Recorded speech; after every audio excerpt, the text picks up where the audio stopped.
and racially motivated incidents.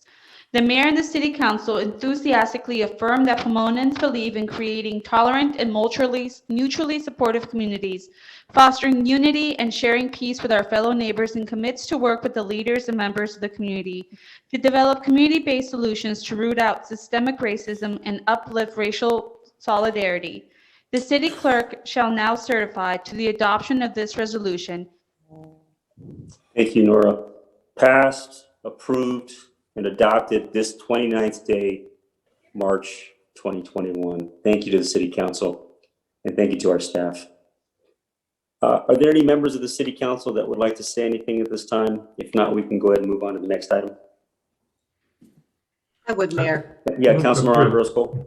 Yeah, thank you, Mayor. And, I'm sorry I didn't have this resolution before me, but I've Communities, fostering unity and sharing peace with our fellow neighbors, commits to work. I remember this problem uh-oh. once before. Community-based solutions to root out systemic racism And it's always Nora's voice.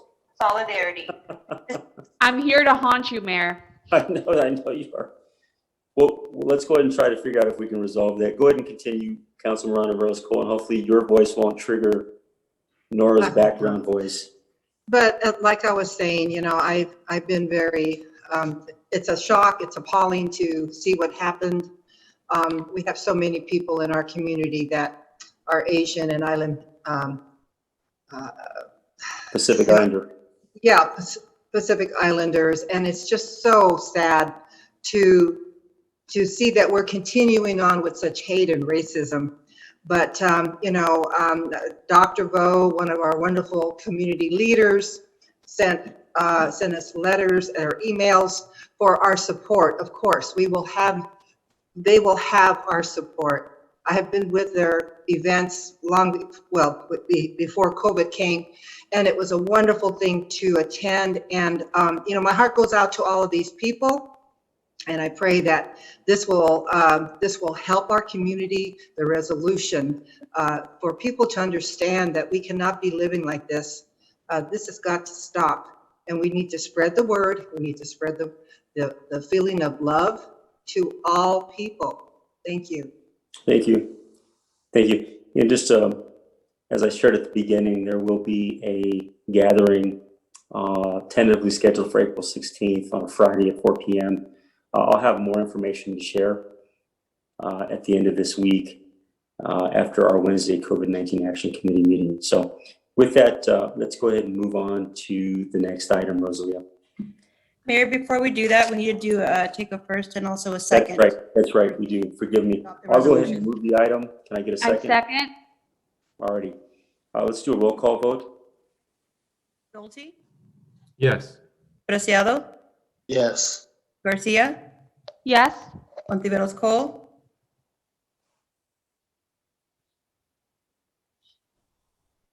Sorry, Mary. Yes. Lestro? Yes. And Sandoval. Yes. Okay. Thank you, Rosalia, for that reminder. Okay. All right. Let's go ahead and I think Mark, if you could work on if we could share this via press release, that would be good for us to do, or at least share it with the public, maybe through Jocelyn. I think it's important for people to see it because not everybody's certainly on this Zoom call. Okay. All right, Rosalia. Next item is discussion calendar item number 2, and it's discussion of goals and priorities for the next fiscal year. Great, thank you. All right, so I know, first of all, I just want to express my thanks to James and his team, and specifically Linda Matthews, who I know had to figure out a lot of what we said in the last meeting, and with her team has done her very best to try to capture what we said. And a couple of documents were sent out. We're going to focus in on attachment 2. And I've asked Linda to walk us through this. I expressed to all of you at the beginning that I will have to exit this call around 6:45, 6:50 for actually giving a talk at 7. And I'm one of the speakers, so I need to be on time that. So I'm hoping we can get through this through 6:45, 6:50. So Linda, do you mind walking us through this document? And what I'm thinking is that you walk us through it. We'll take each priority one by one and then talk about what you've gathered from us. And then the council can just sort of weigh in. Hey, did we miss something? Or can you explain this? Or what was the thinking? And certainly we can do that. And then one of the things we didn't do the last time is, and this is really on me, is we didn't ask you, the staff, what you thought. And, you know, I at least want to hear to the degree that we can hear from you and your thoughts as we put this list together, because the reality is that we're asking you to execute this. And you may be wondering, why are we doing this? And maybe you have some insights or some thoughts about something that we may be missing or we're not considering that is of equal value or importance. So I want to make sure that we have some time to do that. So Linda, I'll go ahead and turn it over to you. If you can walk us through the first major priority and goals. And then, like I said, for the council, if you could just raise your hand, either just physically raise it or just put the raised hand, Linda or myself will call on you. Thank you. Right. Thank you, Mr. Mayor. As you mentioned, in your February 22nd meeting, we went through an update of the goals set in 2019. And then you also provided feedback on how to change those goals for the future. And there were a few additional goals that you added as kind of a first step. So in attachment 1, we summarized your comments, but then we went the next step. And in attachment 2, we tried to take what feedback you gave us and made a few changes to the existing goals. And when I say we, that was me working with James and the department heads to get this information back to you. And so it's just kind of a first step. And so what I'd like to do is start with that very first page. And if I may, I'll share the screen so we can all everybody can have it together. Can you see what you should see up there is big city council priorities and goals? Does everybody see that? Looks good. Okay. Yes. So I would like to actually pause on this because one of the main issues that we didn't talk a lot about last time is just the overall structure. And there was a suggestion to add a 5th goal related to housing, and that might be taking some goals from some of the other sections and putting it in here, and there may be some new goals. And if I may, Mr. Mayor, I think this might be a good time to just talk about, do we like the 4 goals? Do we want to add a 5th goal? If we can get some direction on that, that would be helpful. Thank you, Linda. Just for the council to know, Linda and I talked about this earlier, and I think in our conversation, one of the questions I asked is, do we need to integrate this into the other goals, or is it a standalone goal? What does that mean for the staff in terms of, what our priorities are? Is a 5th goal a lot to ask, or 5th priority a lot to ask? And we agreed that it was important that we keep it there. But the recommendation, at least my recommendation, is that this is, we have established a committee to look at housing and stability that met once. We will be meeting again soon. My view is that we should work on that effort. In other words, we should, as a committee, make a recommendation to the city council through that effort. And there's no reason why we can't bring this back as a priority. In other words, it's a priority for us. It's a question of what are the goals within housing and stability. And my preference would be to do that amongst the Councilmember Nolte and Councilmember Preciado with our team and bring back a recommendation sometime soon. I'm open to other ideas and thoughts, and I don't know, Councilmember Preciado or Councilmember Nolte, if you have, I see your hands up. Councilmember Nolte? Yeah, I think that's a good idea. I sort of thought about some things tonight, but I actually think having more time in a subcommittee is a good place to, put some detail around what we'd like to do. I had some other thoughts just because I was thinking about what a new, let me just express this, but I don't want to send things in a whole new direction. But when I was looking at the goals tonight, what struck me a little bit, and maybe part of what I was thinking about with housing instability, is when I look at the other, like goal number 1 is about, to me, kind of the city operations and being fiscally prudent. The economic development one is when I look at it, it's about like encouraging investment, encouraging the building of housing, which is certainly part of housing. And then infrastructure is about the physical plant. What I saw was missing, and safe and clean community has a little bit of this in it, but is like a goal that's related specifically to the current residents of Pomona, their health, their wealth, their stability, and their quality of life. Like I think the goals are looking at the plant, like the physical aspects of the community, and encouraging outside investment. When I thought about it, I thought, I want a little more focus on the residents, the people who live here, their health, their wealth, their jobs, their stability. So housing instability, I think, is a good place for that. Maybe some of my other thoughts can fit into the safe and clean community aspect. But anyway, I do like the idea, though, of separating housing instability, because I think from talking to the other council members and yourself, I feel like this is a priority for us, and I do believe we can flesh it out in that subcommittee. Thank you, Councilor Nolte. Councilor Garcia? Thank you, Mayor. I would just like to ask the subcommittee to please be specific. I understand that for most of these goals, we're trying to be broad and not go into generalities or get into the weeds.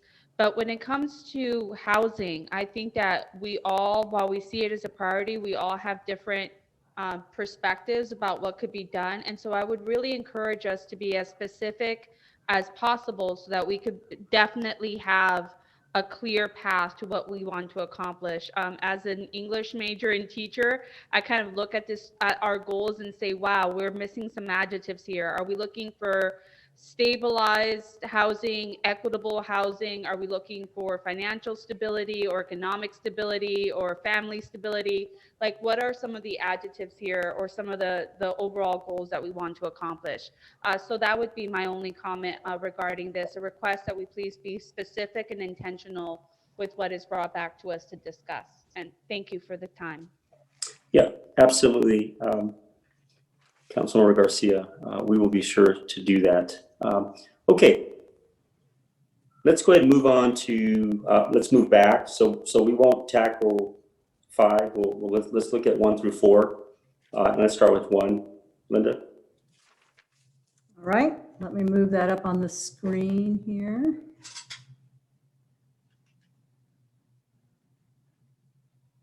Okay, so the first one out of priority 1 is goal A. And these, we just did a few tweaks to step 1 and step 2 to reflect current issues. And then step 3, we did add a goal of renegotiating that redevelopment deferral agreement to raise costs to the city. We're hoping we can get some good progress on that by June 30th, 2021. There's some notes down here, and I think all of these actually can work well within your subcommittee you just talked about, but it seems like we need some sort of goal related to this American Rescue Plan spending, because that's going to be huge and may really redefine some of these other goals as we set them out. I know youth fundings, we heard that as a issue, and police accountability. And again, we can flush some of those out if, there's general desire to get those goals into some sort of goals regarding those issues. Goal B, we just reflect the fact that we have a new city website. So essentially that goal is met, but we kept it on there until the website goes live.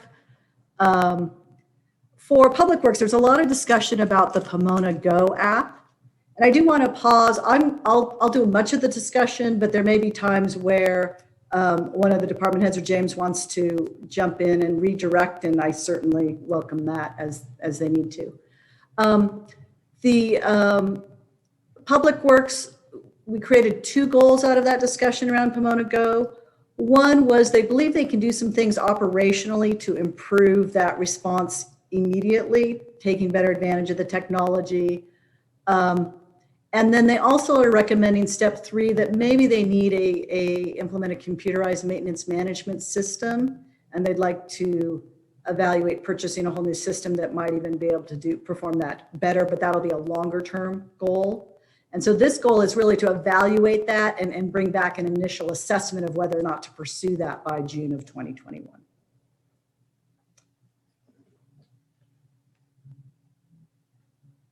And then we heard a lot of comments about the digital divide. And so we're recommending that this step 4, we really accomplished using the electronic communication methods to the city by adding that link on the website, and we've improved that. But what we heard a lot more was this issue of the digital divide and how do we continue to communicate.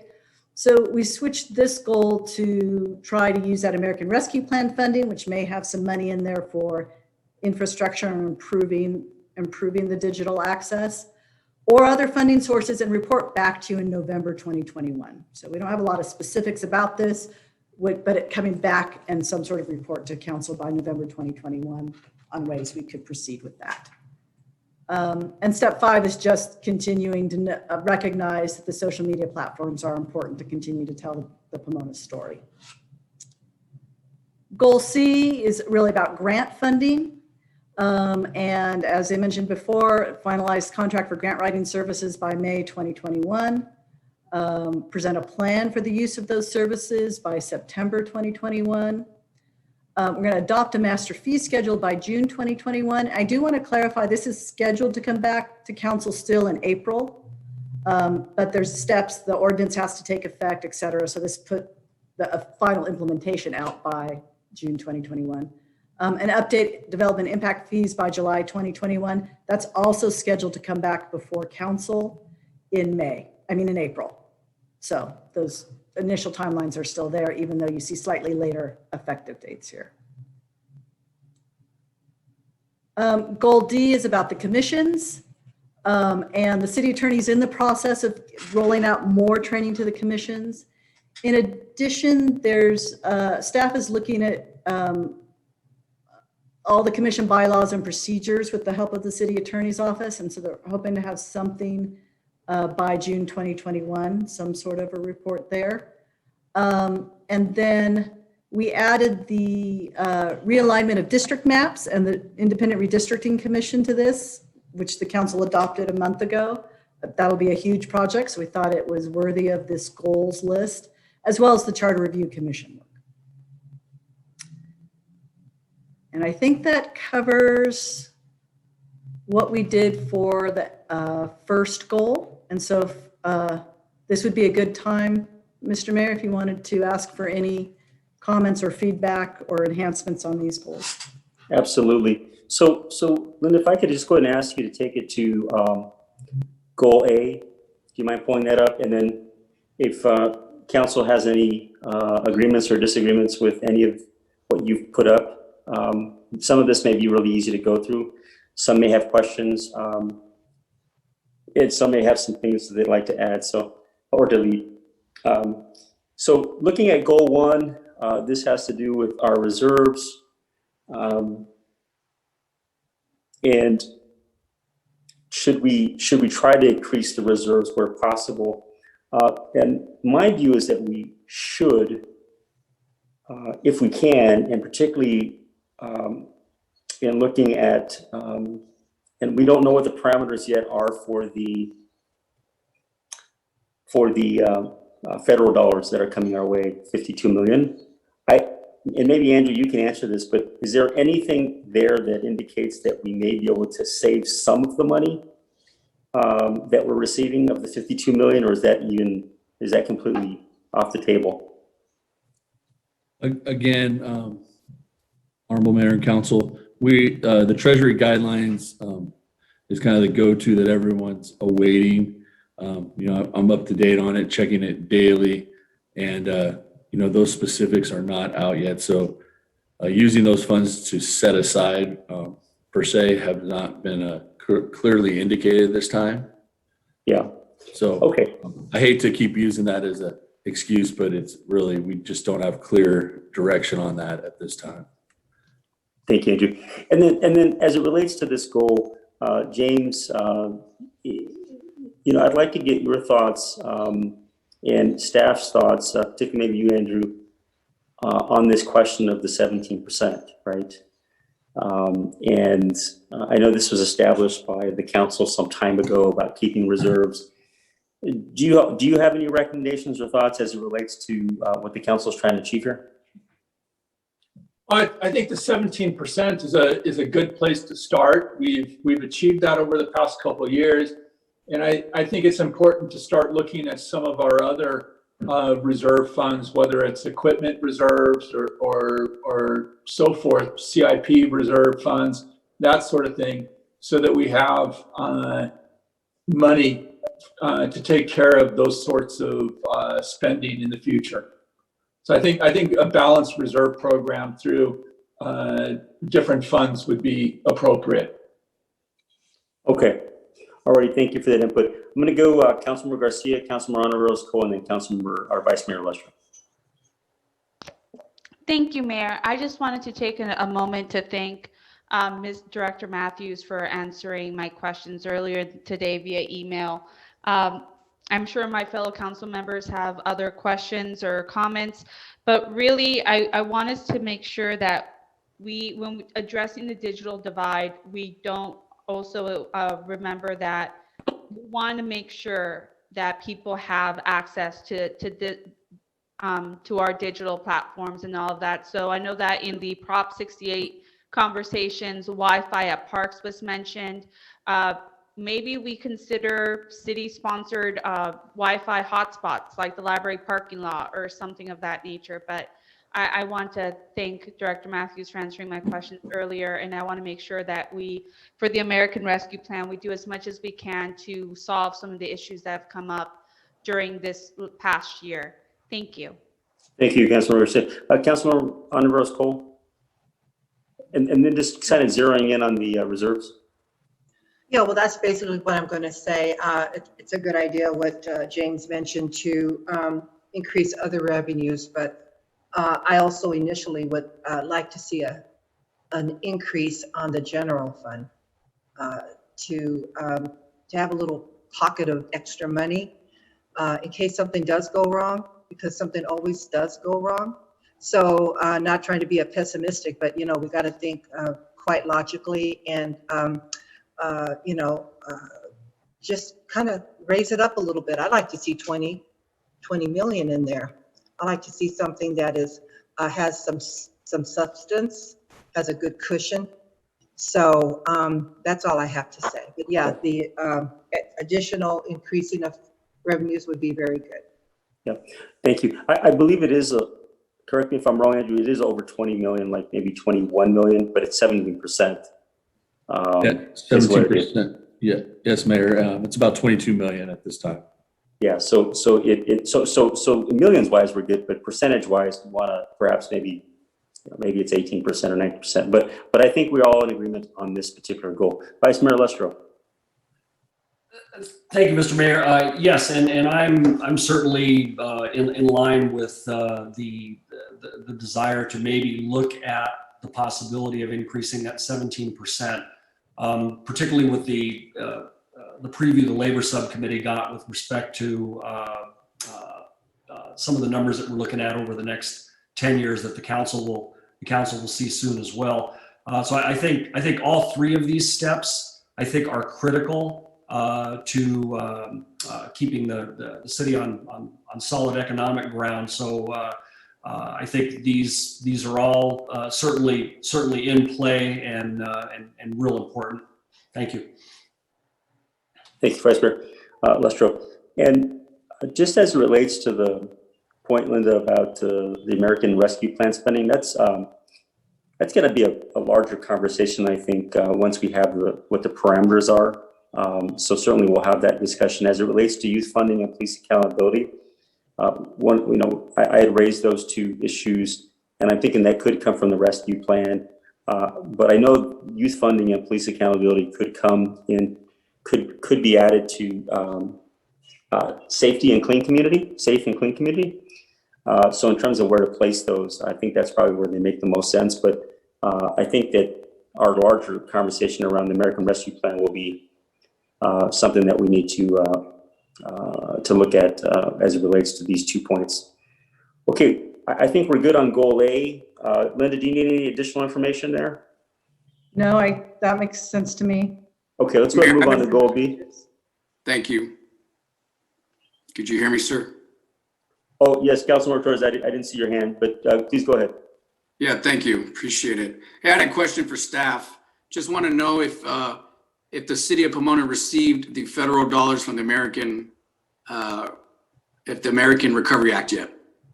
You should have received them. I don't believe we've actually got the cash in hand, but I know per the league forum that we should be getting it.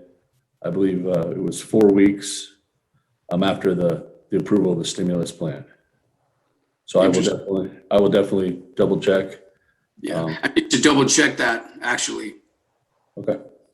And then the second thing is there have been cities that have already been coming out with criteria about what they're using the money for. They've already broken it down to how much they're allocating for the reserves, how much they're allocating for to make up budget shortfalls, how much they're advocating for COVID relief. So there's already cities out there that already have come up with that framework already. So I just want to encourage the staff to, first determine when they're going to get the money, and second, come to the city council about how we're going to break up this money and how we're going to get it out to the community. That's all I have. Thanks. Okay, Linda, if you could just please take us to goal B. Okay, Mr. Mayor, goal B is on the screen now, Yes, starting with the new city website. I think that's pretty straightforward. Any additional comments from the council on this? This really has to do with how we communicate with our residents and giving them timely information, particularly when they have a complaint or a concern.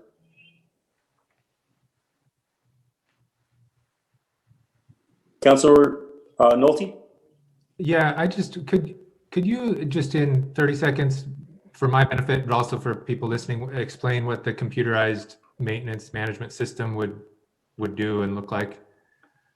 I think this would be a very good time for the Director Guerrero to perhaps elaborate on that. Yeah, hi everybody. Thank you, Mayor and council members.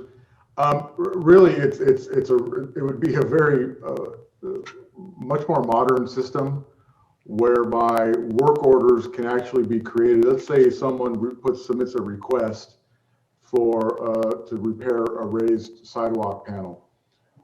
It would automatically create a work order that would then go to the appropriate staff person or crew, both electronically. Electronically, this would also probably include, more handheld options for the crew members out there, that they can actually see something either come across their phone or some kind of iPad or something to that effect. They can see it kind of in real time. And then, depending on whatever the schedule is for that day, let's say something can't get done that day, they could then, get the work done, and immediately, as soon as the work is done, they can look, use their iPad or phone, say that it is complete, and then something would then be communicated right back to the requester at that time. We don't have that capability now. Pomona Go does not do that for us. So people submit their request. We then can schedule the work to be done. We did, in the time between we last met to talk about our priorities and goals, we did kind of check the system, evaluate the system. We did our own little self-test. So there is no message that goes back to the requester when something is complete. The requester does get a message back that their request has been received, but that's about it. And then the other thing I just wanted to say real quick, one of the things, for instance, that we found in our evaluation, let's say something like a raised sidewalk panel was submitted. We might immediately go out there and be able to add some asphalt to kind of temporarily ramp the tripping hazard, to try to temporarily eliminate that tripping hazard. But we don't consider that a full and complete repair. So we don't close out the request. So several of the outstanding requests that might be in the system right now are those items that maybe we've done something temporarily, but we haven't yet been able to formally or officially or completely do an actual concrete repair. So these are some of the things that we've been finding as we're going through our evaluation, but ultimately a CMMS system would be the way to go, where we think, one, more efficiency and better communication. Thank you. I just want to express my support for that. And then just, I think that would be a great way to move.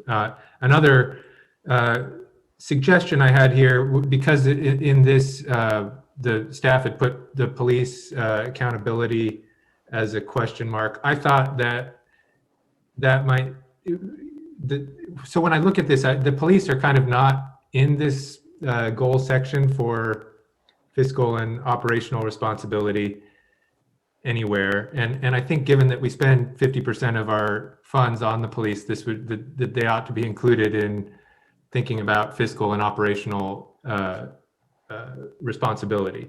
I know that just in thinking about what could be here, the Police Oversight Commission is something that I know seems like a lot of the council members support. I support it. It's coming up as part of, the report I know from the mayor's task force.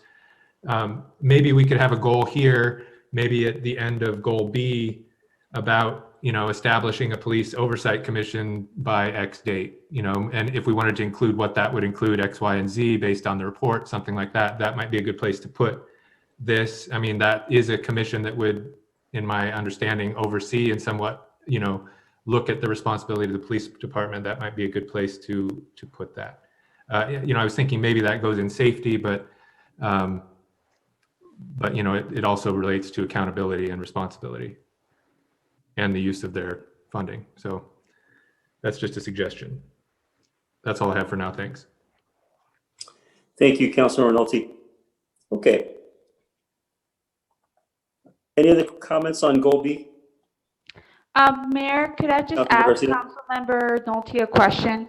Is there any reason, Councilmember Nolte, why you would not suggest that maybe a police accountability or a police oversight committee go under goal D, which talks about commissions?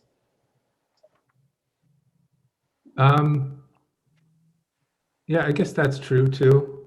No, there's no reason necessarily. I guess when I looked at that goal, it was looking to me more like improving the quality of the commissions.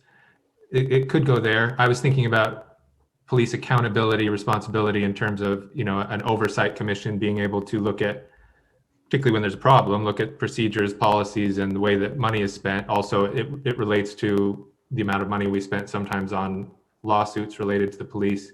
So it seemed like an efficiency aspect, but I'm not efficiency and effectiveness, but yes. I'm actually not opposed to putting it under commissions as well. I just think having a goal to get that done and accomplished this year would be good. Yeah, I think it could go here actually, just because it's when we talk about improving efficiency and effectiveness, right? We're trying to build trust with the community, right? And for us to be an effective, responsive body to our residents. And I think you can look at the Police Oversight Commission in different ways, but I think in terms of its true intent, it's to improve relationships and trust with the community, and also to improve our police department, right? And certainly it's a lot more complex than that, but just in very simple terms. So I'm happy to put it in there as a deadline. To put it, say, listen, we'll actually have a police oversight commission, let's say by July, for example. I mean, I'd be willing to do that. As it relates to the specifics, I think that's a larger conversation that will come out when we have the special meeting for consideration. I know that the task force will be sharing their thoughts on that, and interestingly enough, I think it's very much aligned with some of the Charter Review Commission and some of the community requests around independence and Inspector General, and we can talk about subpoena powers and what that means. But I think we're moving in that direction, and it'll happen. And it can even happen. It can happen sooner than July. It really just depends on the council's degree to which they want to have community meetings to discuss it. But it's in essence ready to go as soon as, I would say, probably even as soon as May. Sounds good. I just think that this would be a good place to put that in there, include the police into fiscal and operational responsibility. I think that's okay. Yeah. Thank you, Councilmember Rosie. Thank you, Councilmember Garcia. Let's go ahead and move on to the next goal, which is the if you can just lower it a little bit. You see, so the next, you want to move on to goal C or all the next Goal category? C. Okay. Goal C. So the next goal deals with really the grant writing, the master fee, and the development impact fees. Okay. Any comments, questions, Council?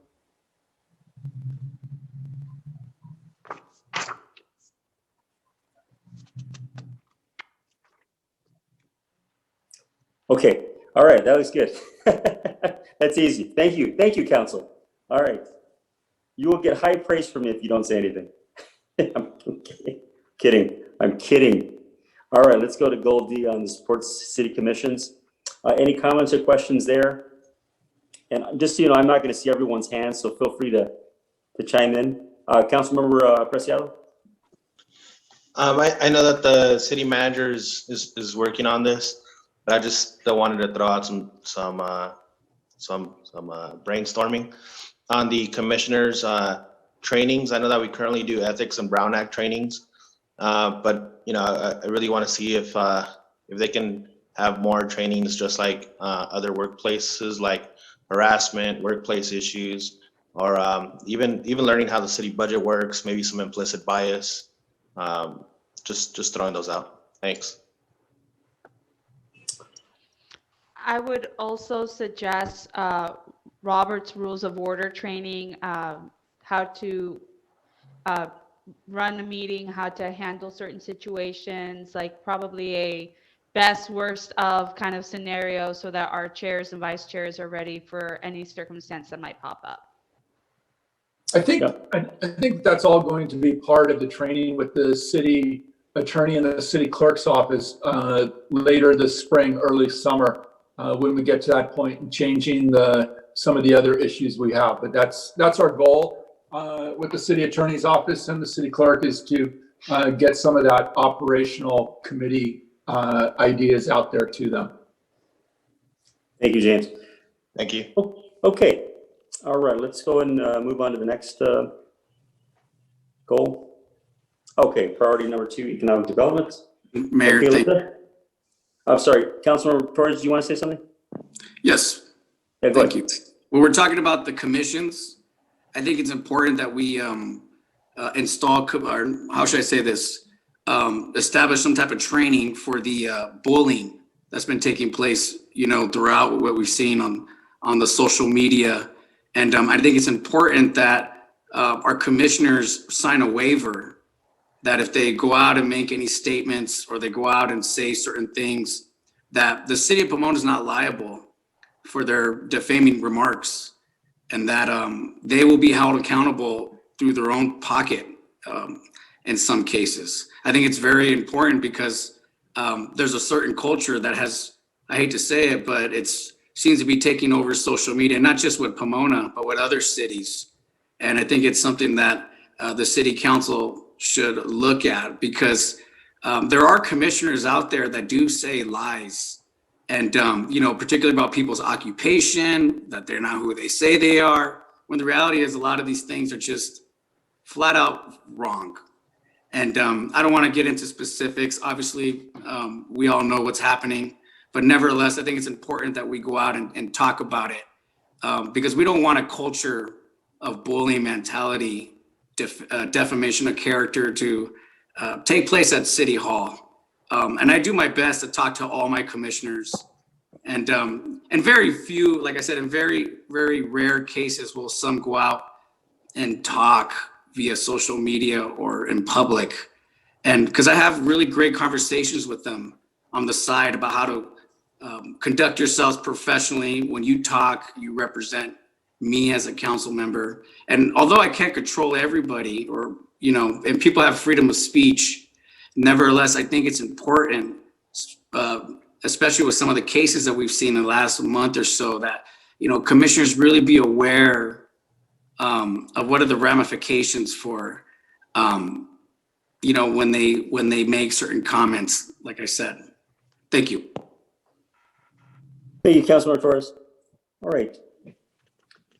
Noted. Priority 2, economic development. First one is, go ahead. Yes, Mr. Mayor, if you'd like, I'll give a brief overview and then turn it over to others as needed. The first goal, we simply repurposed this goal regarding the TCC working group to reflect the current work on the $200,000 planning grant. Similarly with the Fairplex, changed the goal to reflect the specific plan by August 20th, 2023. For the opportunity zone, we had accomplished the first 2 steps in this goal, so we added a new step of continuing to monitor any federal changes to the opportunity zone program.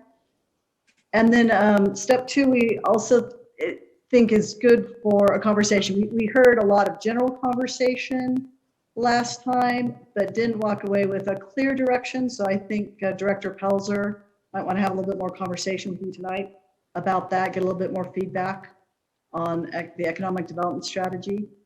But just let me get through the rest and then we can back up to that, if that's okay with you. Goal H talks about this PBID and the fact that we're asking for $100,000 for the PBID consultant for East Holt. There was a suggestion about why not West Holt or part of this, and I do think the recommendation is to keep these 2 things separate, and Director Pelzer can direct more to that as questions about that if you have it. And then we kept the goals about physical project implementation to create economic activity and working with the Chamber of Commerce. The website goal is already really accomplished through the new website, or will be. Goal J is all about housing, so I think that would get turfed to the Housing Committee based on what we talked about before, so I won't talk about those tonight. And I think that covers it for economic development. Thank you, Linda. All right. So on the TCC, are there any questions on that? Any hands up? No? Okay, we're good there. Goal F, which is to establish a specific plan. I know we've discussed this already. In fact, the council voted on this. I don't have any comments there. Any questions from the council regarding Goal F, establish a specific plan for the Fairplex by June 2022? Okay, let's go ahead and move on to Goal G. I'm sure we'll have some more questions here. I had a question. I don't know if you're seeing the raise hand feature, but maybe my button's not working, Mayor. Yeah, you know what it is because the presentation's on. I'm just seeing the bottom. I don't see everybody's faces. So yeah, go ahead and go, Councilmember Torres. Yeah, so about the Fairplex, going back about specific plan, I just want the city council to think about, if we can, because listen, I'm gonna be honest, the Fairplex has a lot of potential, right? And there's a lot going on over there and whatnot. But at the same time, it's I think the organization still doesn't know what they want to do. Like they don't know what their future is. That's at least the feeling I get, because sometimes when I talk to certain folks or I talk to, the leadership, one day it's they're considering this particular project, and then the next day they'll want to talk to me about another particular proposal. And I get that, we have to be ready for whatever comes down organically down the pipe, any opportunities for the city, right? But it's we got to really think about what we want the Fairplex to look like, right? Do we want it to be, I don't know, if we want it to be that 3-week fair and build upon the entertainment, right? The entertainment aspect, which is concerts, the 3-week fair, different types of food venues, which are really great. And I would support Or sometimes, what they also talk about is expanding other different type of businesses, right? And just, for example, outside of the 3-week fair, I think it's important that the city council, when they develop this specific plan, that, we keep in mind that, I don't know what direction they're going in, right? That's the problem. That's the issue, right? One day they may want to do something and the next day they're doing something completely different. So what is the flexibility in the specific plan, in terms of, that's actually a good question I have for staff right now. Is that specific plan flexible? For example, like, let's just say we agree that this is the direction we want to go, or we believe Fairplex is going. And then let's just say, unfortunately, something happens and they want to do something else completely different. I mean, what is the flexibility inside the specific plan, staff? Thank you. I'm wondering if the city manager or Director Gutierrez would like to Anita, answer that. Anita, can you handle that? I am. Yeah, thank you, Councilmember. Happy to answer that. So I think there is flexibility within a specific plan once it's developed, but I would say to a certain extent. So what a specific plan will do is develop a range of uses, the intensity of development that you want to see. So it builds the basic envelope of what you want to see there. But and it can be as prescriptive as or specific as we want to be. But generally, you leave in some flexibility. So, for instance, entertainment uses. You allow this section. This is going to be entertainment uses. Now, you would list a range of what those entertainment uses might be. And look at the intensity that way. So it's not so exclusive that it's not on that list. It's not allowed. So you can build into it some flexibility and moderation, but let's say if the zone that you created entertainment for now wants to be built for housing, that would be something that wasn't really contemplated and that would have to be reevaluated. So the point of that plan is to lay out the framework of the types of uses, where they want to be on the campus, and then build in some flexibility within those categories. Okay, I had another couple of questions for you. So we're still going through this process, correct? I mean, we're still gathering the input. We're still making our decisions, correct? We are, in terms of the specific plan? Yes, for the Fairplex. Yes, currently, right, we were about to embark on the environmental to look at the full scope of what that project would be. Due to COVID, that was paused. So we're still in discussions with Fairplex. We aren't moving at the fast clip that we were at the beginning pre-COVID, but we hope to very soon once things get going again for the Fairplex.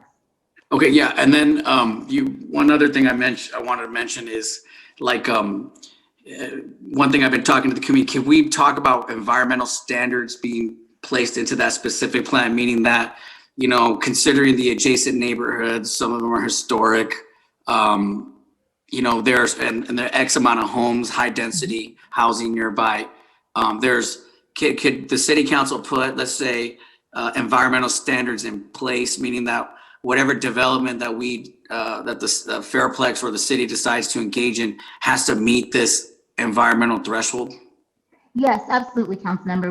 And through the environmental document, I think everyone's agreed that this will need an environmental impact report, an EIR, the most stringent of the environmental documents that CEQA allows for. So we would be doing that already. And as part of that document, we would certainly look to identify mitigation measures and outline those in a mitigation monitoring and reporting program. And I would like to set thresholds so that way everyone knows what the requirement is and everyone can agree either they're meeting them or they're not. Okay, one more question because I want to hear it out loud. Are we allowed to talk about profit sharing in this specific plan, or is this because it's zoning, we got to talk about it separately?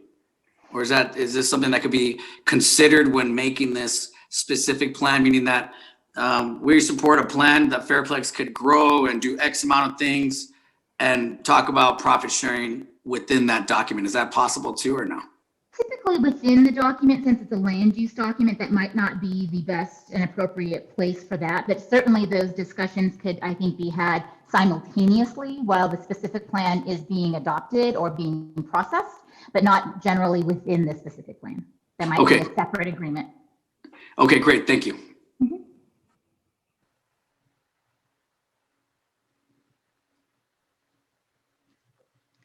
Mr. Mayor, you're muted.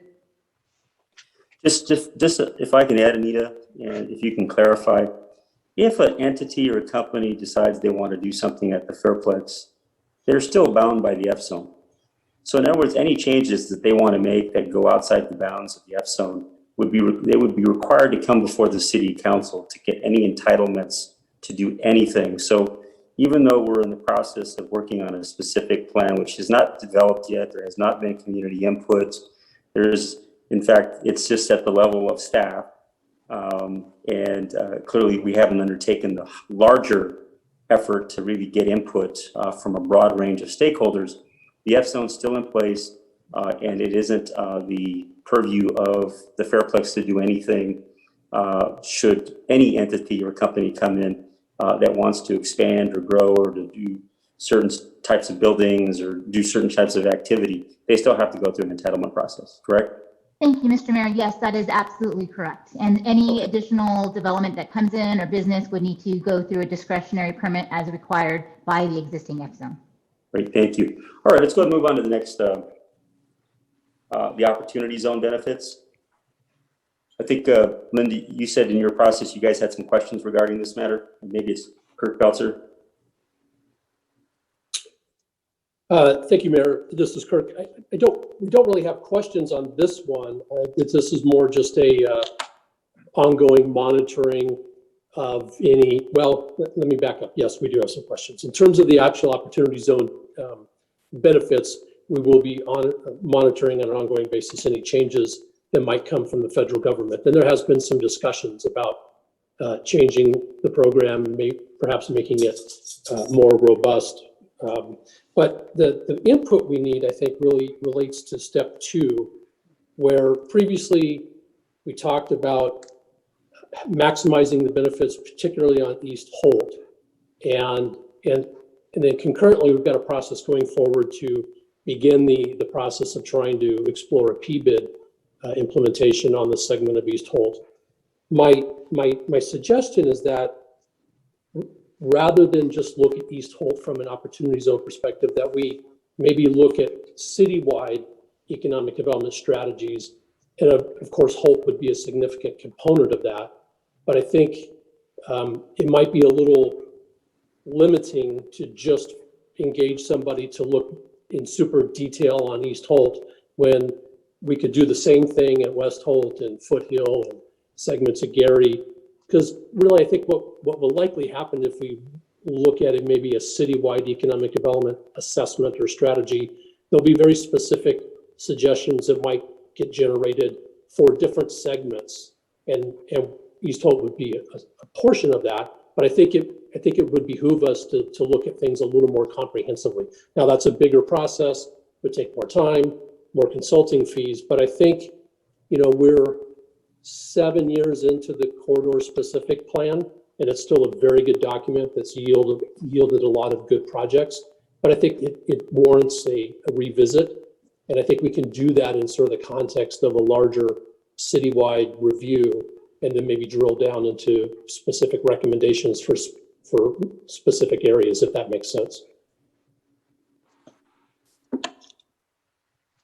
I mean, that makes a ton of sense to me, Kirk. Councilmember Garcia, you have a comment? Yes, Mayor. I just wanted clarification, but I think Deputy City Manager Pelzer kind of answered that. So is goal H, the $100,000 estimate for consulting services, is that only for Holt? Or do you think that this would cover the whole city, as you mentioned, since you're recommending that we look at the entire citywide economic development? No, so good question, Councilmember Garcia. Goal H, that $100,000 would be specifically for a PBID type assessment and analysis for a segment of East Holt only. So the larger citywide economic development strategy that I just described, that would be a separate process that we would, I think what we would do is look at what some other cities have done, and we would probably want to have a study session or two with council to talk about the framework and ambitions of that. And then we would hone in on a scope of work that we would then do a RFP to select the right type of consultant. So That could go on concurrently, but it would definitely be a separate and distinct process from this one. So it would be an additional cost for consulting services. Yes, it would. And do we have money in the current projected budget for these consulting services, or is this something that we would take out of reserves? So for next fiscal year, the budget that you'll be considering will have a recommendation of the 100,000 for the P-bid consultant. If council did want to go in the direction of also a larger citywide assessment, we would have to come up with some estimates, and we would probably build that into the budget recommendation for next year as well. And how soon do you need a response from us? Is tonight prudent, or do we have some time?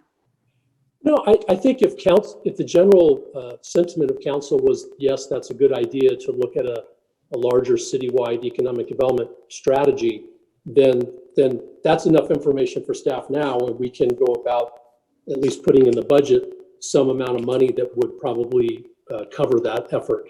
And then we can talk later about the specifics of the scope of work.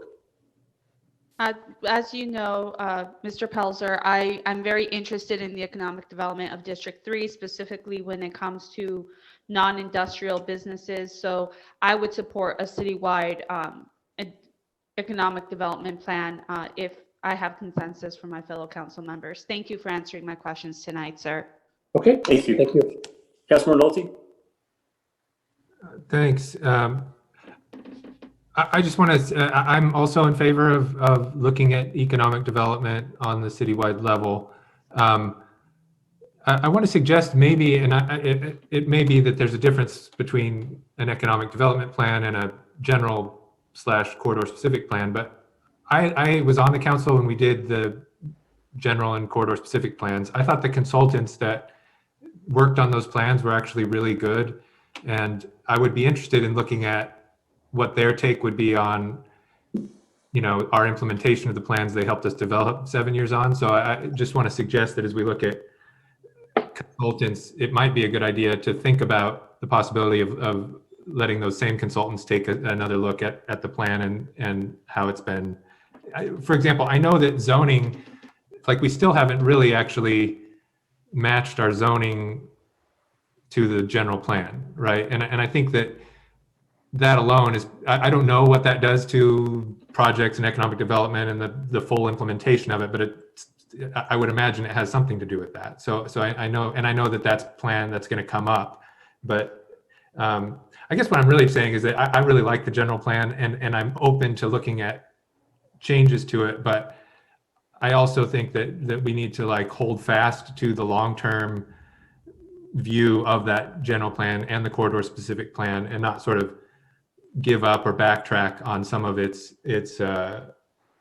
overarching goals toward, for example, density, more housing, and mixed use developments.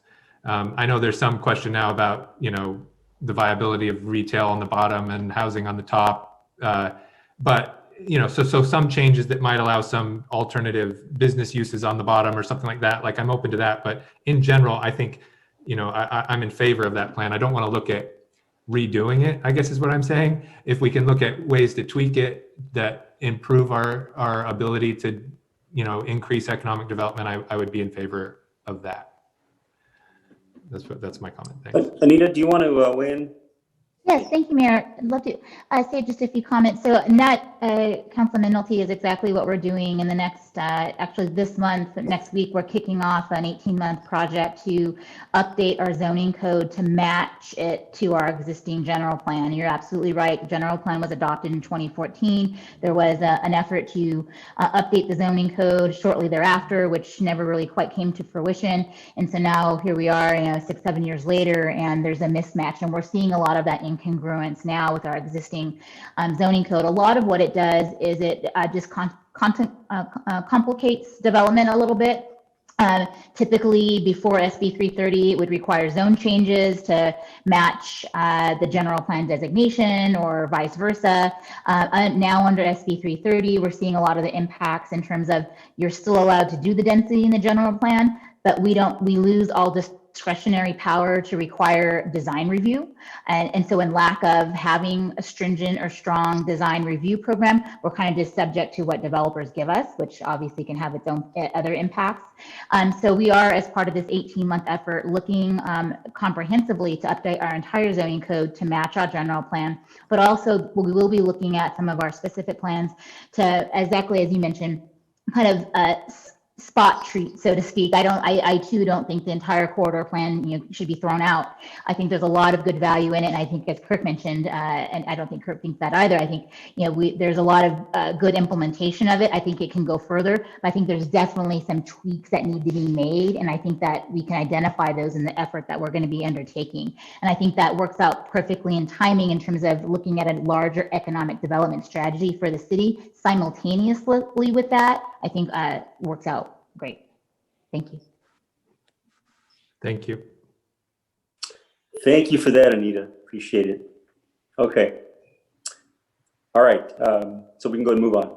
Yeah, and Mr. Mayor, my takeaway is maybe we need to change goal G itself to include opportunity zone and citywide economic stability or something, and then add a few more goals under here. And so I'll work with the directors to come back with something for you to review. Okay, thank you. All right. We discussed this next one a little bit. Comments, questions from the council. John, Councilmember Nolte, I see your hand's still up. I don't know if it's still up. It's okay if it isn't. Any comments from the council on this one? Okay, great. Let's go ahead and move on.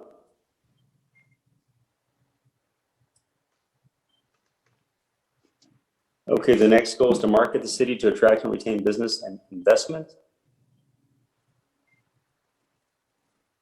Comments, questions?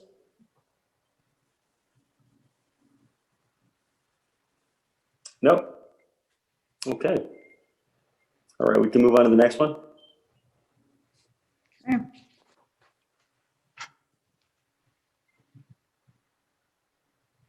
I think goal J, we're going to defer to the Housing Subcommittee. I think that makes a ton of sense. So now we're on to priority 3, safe and clean community. Director Matthews, can I say something before we go to priority 3? Certainly. And only because I think it's part of economic development, but it's also part of safe, and it kind of falls into multiples, but I think it's a good opportunity to do it now, because I know that we talk a lot about in economic development, we talk about businesses, but I also wanted to see what type of metrics can we look at ourselves.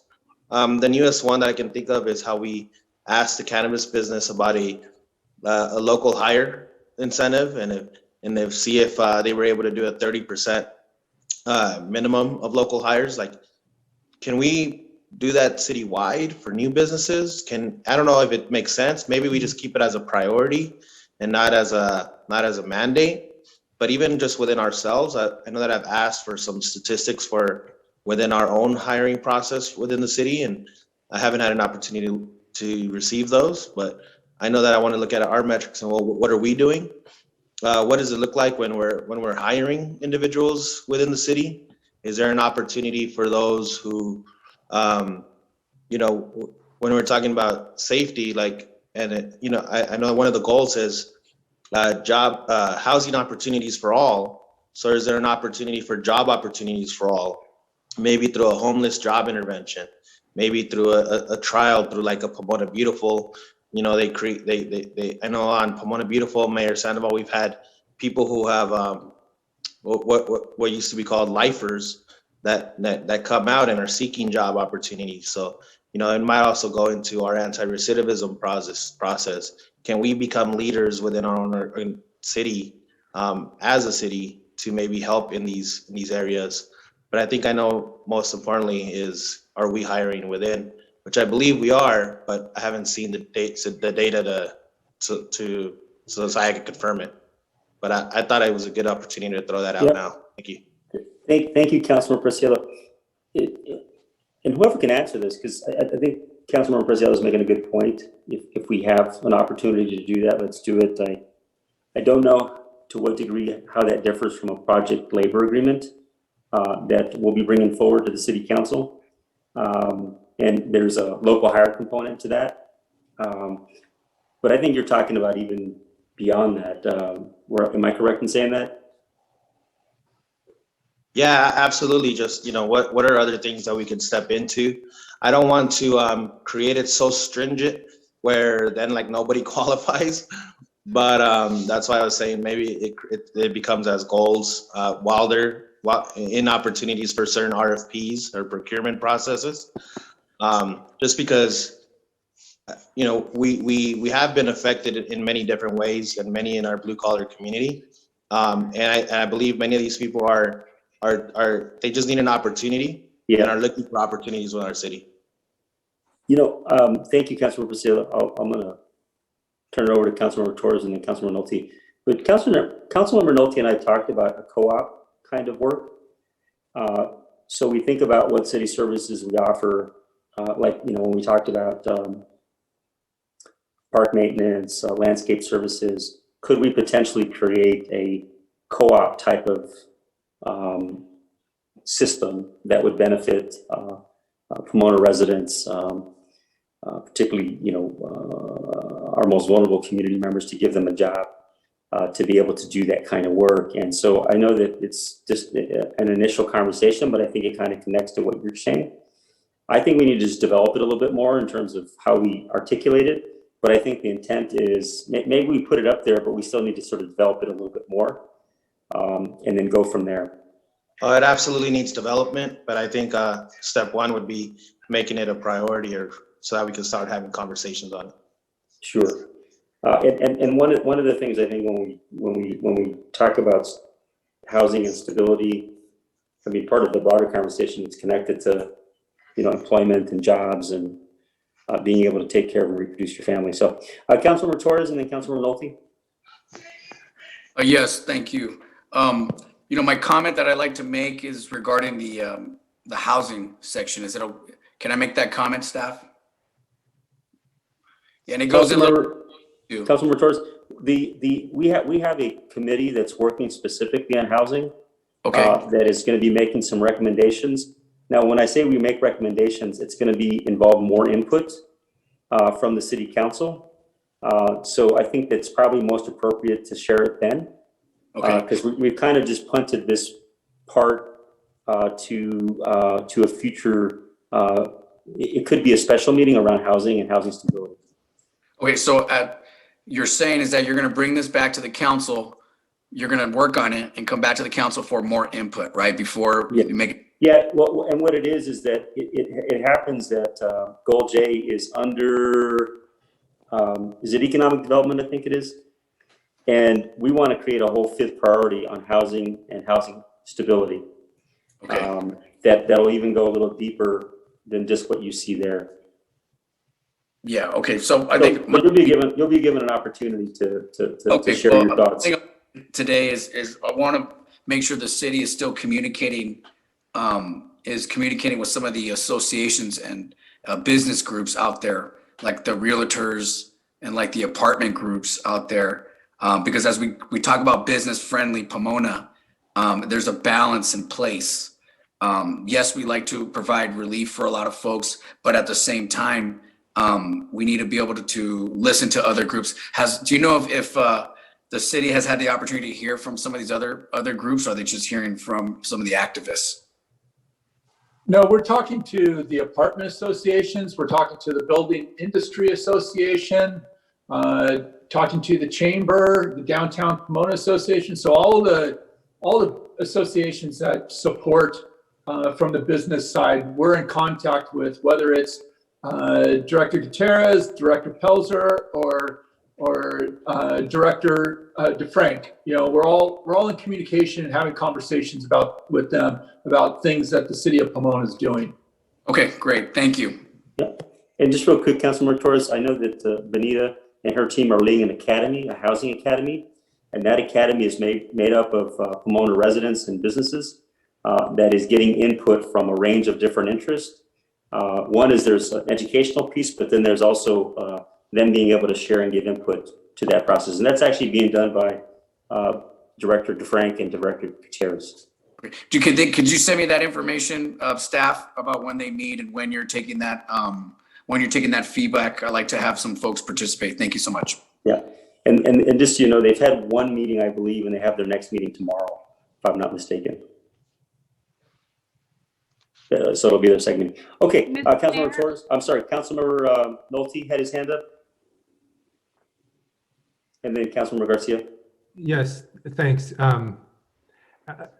As we're moving on to the safe and clean community priority, I wanted to just suggest that, get right to the point. I have an issue with the word, with clean, like, and it may just be, I think that it has something to do with its association with purity, and there's a book that came out recently called Cased by Isabel Wilson. Some of you may have heard about it, but I'm wondering if we could call this, as opposed to safe and clean community, like community quality of life, and expand, because safety is an aspect of that. You know, I mean, cleanliness as a principle, I don't have a problem with. It's a little bit about centering that word, but and then we could also include things like job development, you know, youth services in this kind of a goal. Mayor, you mentioned, like, you know, a goal even of eliminating child poverty in Pomona, which I would fully support. You know, maybe we could broaden this from just safety and cleanliness to quality of life, community quality of life, something like that. I'm open to it. I do want to just clarify the word clean, because it's come up with cleanups that I've been a part of with Pomona Beautiful. And I think people have just seen it as just picking up trash. There's an environmental justice issue here, in my view, which is the type of trash that goes into our environment and impacts our oceans, impacts our water, impacts our general view of our community. And so I think you know, I certainly appreciate your comments regarding it. I'm happy to change it, but I do want to be clear that there is an environmental justice impact to the issue of clean. I mean, people have the Pacific Beach Coalition that goes out and cleans up trash so that it prevents animals, mammal life from dying as a result of the trash that's going into the ocean. So when the word clean was safety and clean, it had to do with just us taking responsibility and ownership for the upkeep of the community, and the impacts, one could argue the impacts it has on the environment. And it also has to do with, you know, when people are, unfortunately, you have people who are defecating or peeing, or, I mean, there's real consequences to public health when those things aren't being taken care of. And so that was kind of the angle we were coming in. But I'd be open to changing our tagline, if you will, for this section. Yeah, and again, I'm not accusing. I think it's good to have things clean. I think if you ask Pomona residents if they want things clean, they're going to say that. I also think, though, about the way sometimes, you know, frankly, Pomona is perceived as, you know, if it was just, you know, not so dirty, and if it was safe, you know, it would be better. And those kinds of concepts get transferred onto the residents themselves as being, you know, somehow, you know, less clean or things like that. I totally agree with, you know, environmental justice, and I understand the point behind it. I just think we could use it a little. So why don't we just put it up there, and we don't have to make that decision now. If that's okay. But yeah, let's put it up there. And then I'm sorry, Councilmember Garcia, you had a. I just wanted to take a moment to commend Director DeFrank, as well as the rest of the Neighborhood and Housing Services, for the wide diversity of people that they have chosen for their housing program. I was very impressed the first meeting I attended with community members, CBO employees, as well as property managers. So kudos to Ms. DeFrank and her staff for the diversity that they're bringing to our housing discussion. Thank you for that. Thank you, Councilmember. I realized, Councilmember Nolte, I didn't know if you were finished, but did you have anything else to add? Not on this particular point. We can. Okay. All right. Let's go ahead and move on to priority 3.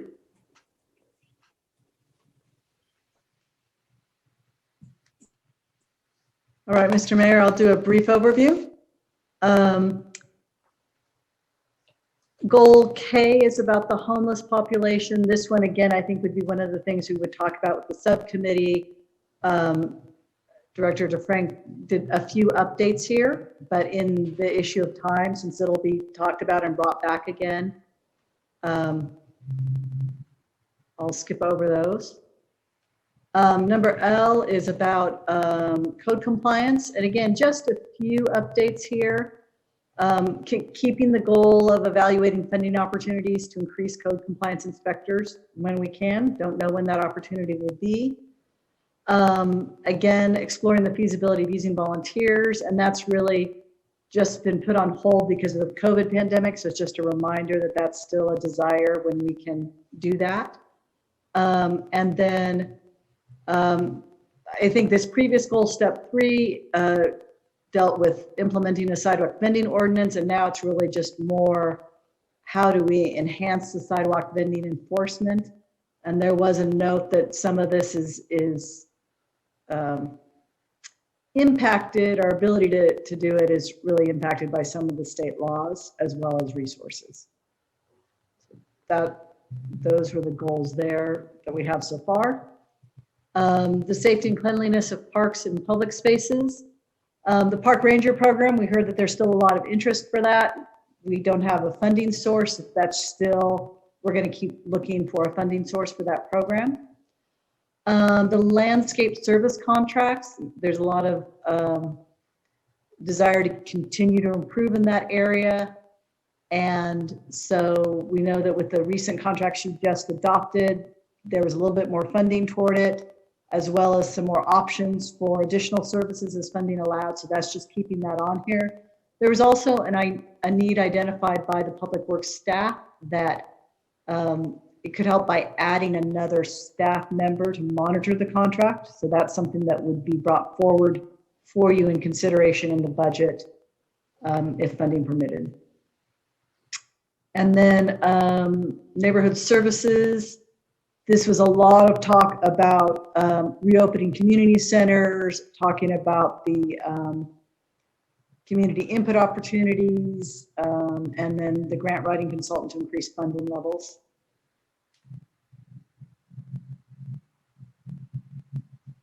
Goal N talked about eliminating prostitution, human trafficking, and gang-related violence.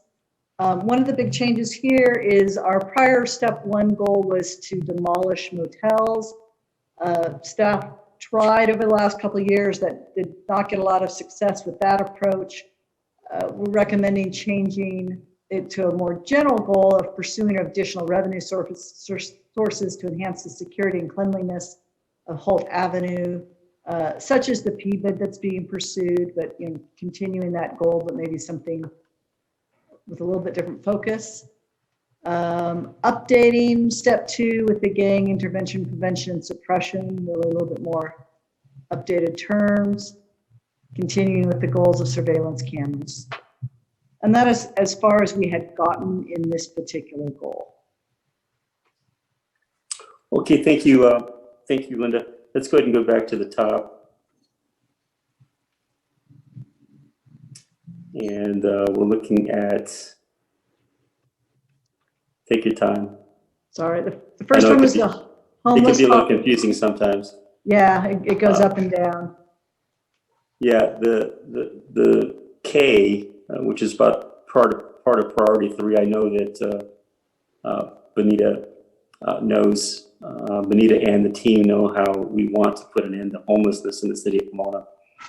And this is part of that effort to do such, to do that. So going back to the council, I see Councilmember Garcia, you do have your hand up. Is it related to K? L, Mayor. I'm sorry? Goal L. Okay. Any comments or questions regarding K? I just wanted to say I fully support putting this with housing and housing and stability as opposed to being something related to safety or cleanliness. I think that treating homelessness as a housing issue is appropriate. Agreed. Okay, let's move on to the next. And you wanted to comment on L? Yes, Councilman? Mayor. Yeah, go ahead. You're on. Thank you. So I think that this question that I have might go out to a couple of directors. I've heard from several of our street vendors who are trying to become compliant that there seems to be a disconnect between code and the people issuing permits. They have their health cards, but they don't have a permit to operate from the city. They have county approval, but they don't have city approval. Is there anything that could be done to shed light on this communication I'm having with street vendors? You know, the department head or the director that's in charge of that, Mark Blue, is on vacation. I will say that I believe that we're doing everything possible to license and permit street vendors to operate within our ordinance and within the state law.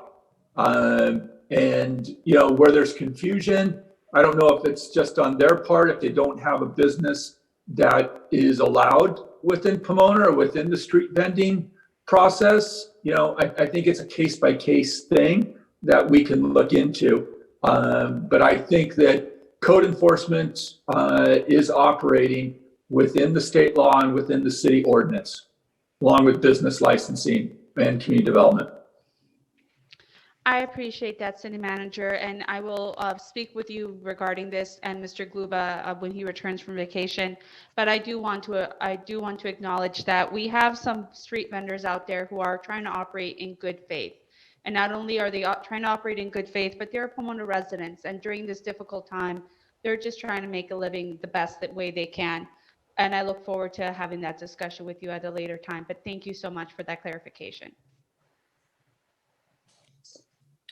Yeah, thank you, Councilor Garcia.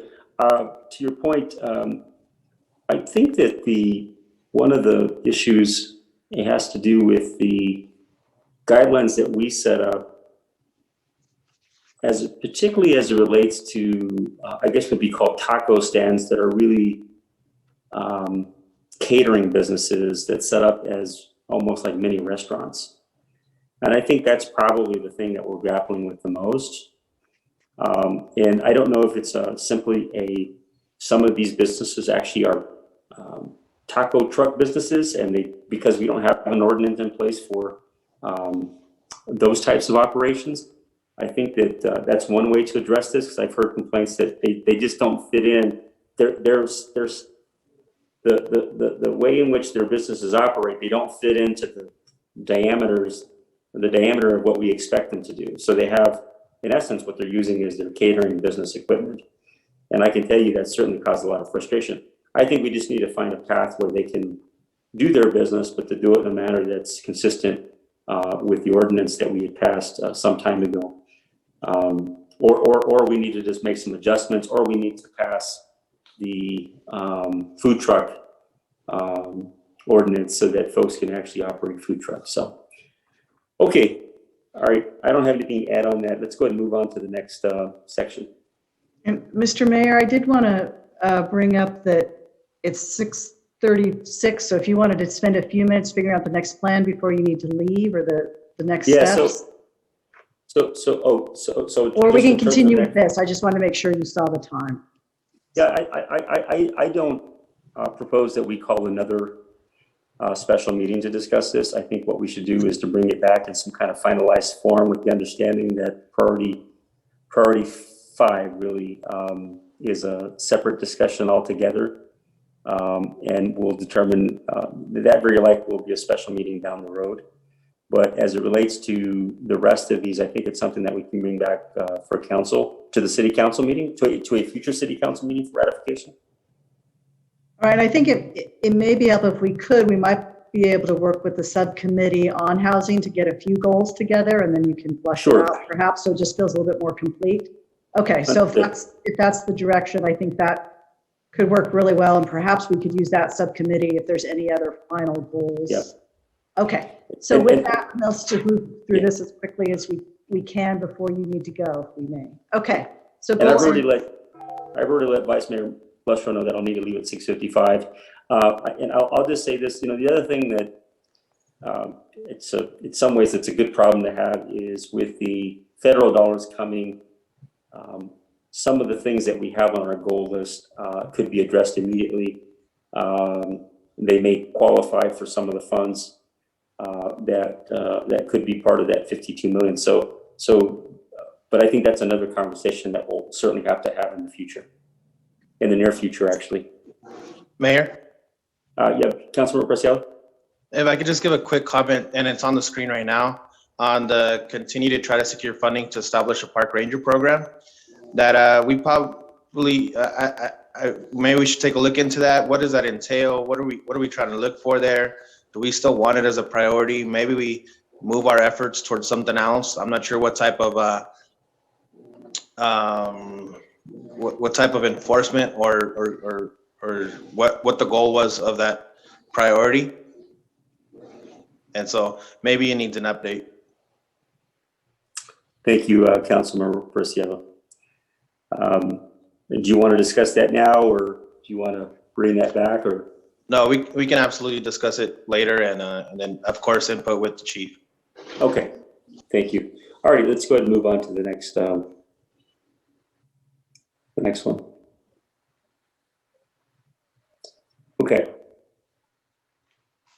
Comments, questions from the council on this one?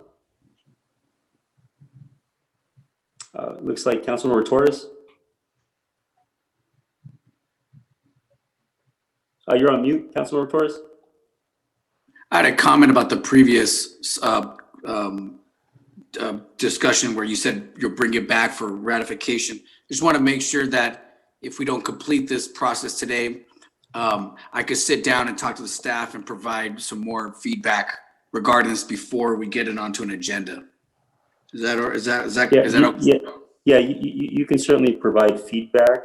Ultimately, it'll come before the city council. So anything added will need to be added in the course of public conversation. So, but you can certainly take note of that. Got it. Yeah. Oh, okay. And when we bring it back, we're gonna have it at a council meeting, or we're gonna talk then? My preference is to have it at a city council meeting. At a city council meeting. Okay. All right. Yeah. And we'll make sure we adjust the agenda so that it doesn't take 2 to 3 hours to discuss this. I think we're so far along that it's not going to require a tremendous amount of additional discussion. Yeah, if we could just pick up where we left off, that'll be great, please. Thank you. Thank you. Alrighty, I see Councilmember Garcia and then Councilmember Nolte. Thank you, Mayor. I just want to say that I believe that the Human Trafficking Ad Hoc is doing the best we can with Goal N, as well as working with our community-based organizations such as Project Sister to really move this this topic along. So I believe that the only thing I would add is that I'm still kind of waiting for a definition of intervention, prevention, and suppression, what that looks like. I understand that we don't want to get into the weeds too much, but for step 2, I really, maybe I could talk to the chief or the city manager later regarding this and making sure what that looks like. But thank you for your time, and thank you to everyone who's on the Human Trafficking Ad Hoc for your work. Thank you, Councilor. I see Councilor Nolte, you have your hand up.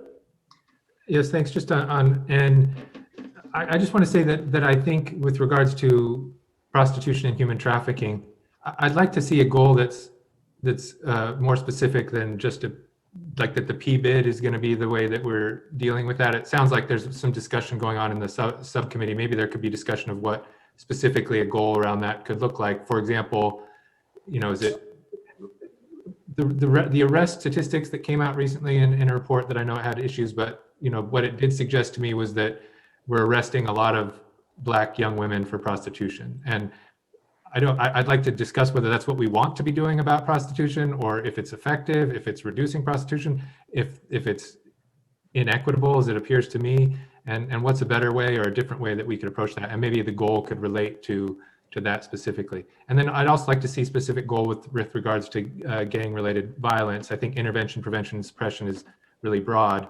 I've talked before about, can we reduce the number of shootings that are happening in the city? Do we know how many they are? Can we cut that in half? I think there's research. In terms of goal N itself, I think that's an appropriate goal, but I think the sub goals could be more specific. Chief, are you there? Yes, sir. Chief, it may be good to just talk a little about the comments that Councilmember Nolte made about the statistics, the data. I know we'll be having this conversation soon, but can you provide just a little background? And I'm thinking on the gang-related violence in particular is the diversion program that you're working on, particularly for youth. And I think that, so there may be something, I think we need to revisit this particular section, and because I think there's some things that I know about that are coming down the pipeline that maybe not everybody knows about, just simply because I've been working on this police reform and accountability task force. And I know that the chief has been working on a diversion program.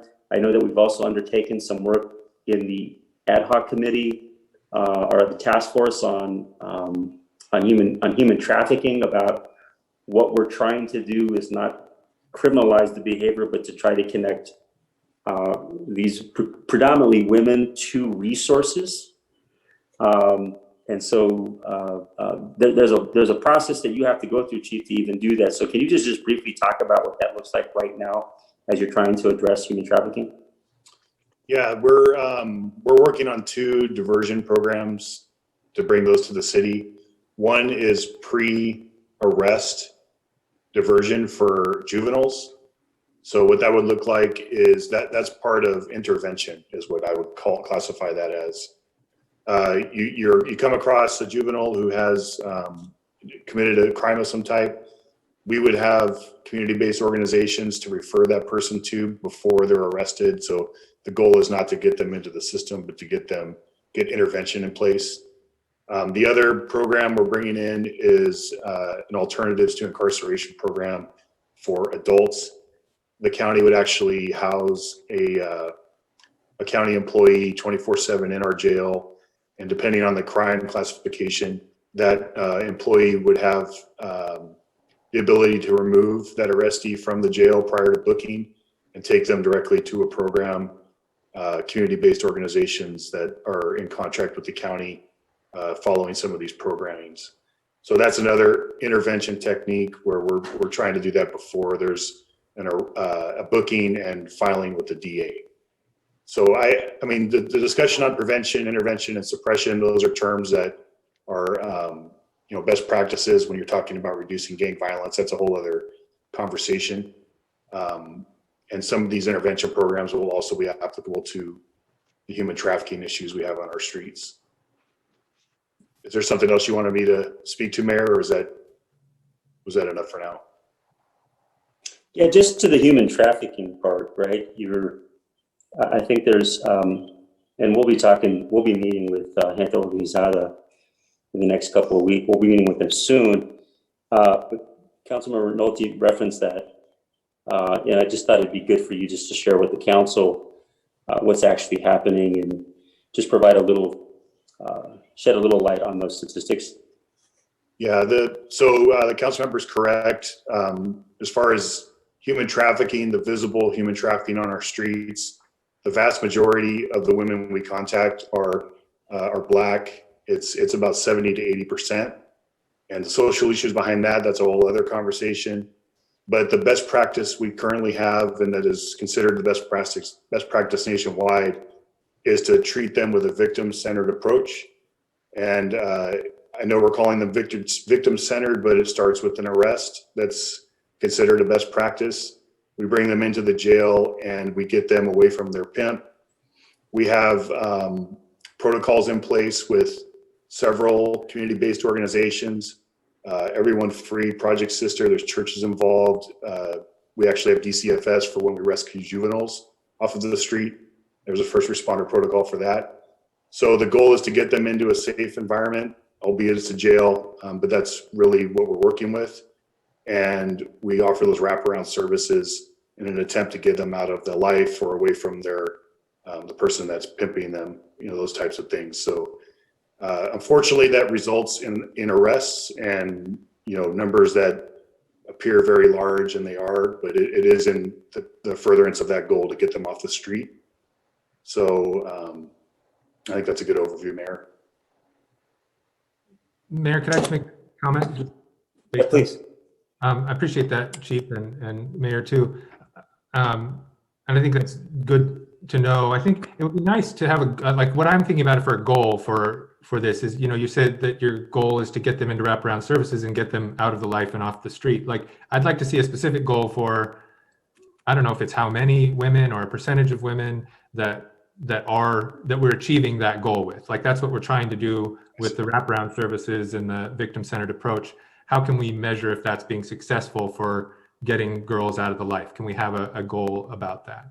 A goal about diversion for juveniles and for adults. The goal could be something like, is it succeeding in diversion? In other words, are we reducing the incarceration rates of the people that we're arresting? What is it now? Let's put in place, and then can we do that? That's my thought. Thanks. Yeah, and I just, my thoughts on that, these are programs that are kind of getting off the ground, so we'd have to establish a baseline, I think, in the first year, and then see where we could go from there. I think that would be a way to go with that. Yeah, I'd love to do that. And also we can look at other communities, similar communities maybe, where similar diversion programs or victim-centered approaches are being implemented, see what they're able to achieve, and then set reasonable goals based on what's happening. All right, thank you, Chief. Okay, any other comments on section N? Yes. Councilmember Torres? Yeah, I just want to be able to add to the discussion that, I am concerned about arresting, women, or in particular the minority women, to address the human trafficking issue or prostitution issue on a whole. I just wanted to, learn more and see if there's opportunities to talk to the city about,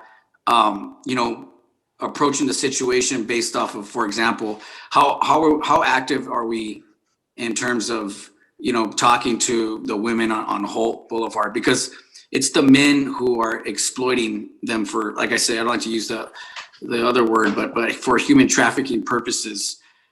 They should be held accountable. It shouldn't just be the women who are being exploited, have to be dealing with the fines, and then have the criminal record.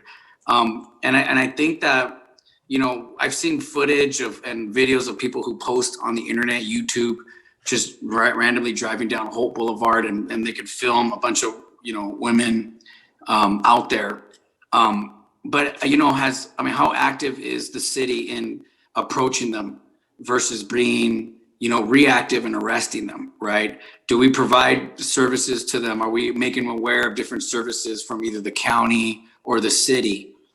Do we provide them with other resources, like for physical protection from, from like sexually transmitted diseases? Like, how do we, instead of, the first initial contact being an arrest, how do we develop a program where we have folks actively making outreach to folks on the street and providing them with resources, getting to know who they are, how active they are, in the community, and so we can kind of, prevent the arrest, the criminal records, and that type of filtering, through the criminal justice process.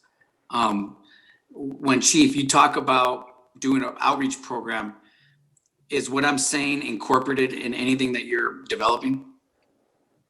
Yes, we have 4 full-time officers working every day on our set team, sexual exploitation and trafficking team.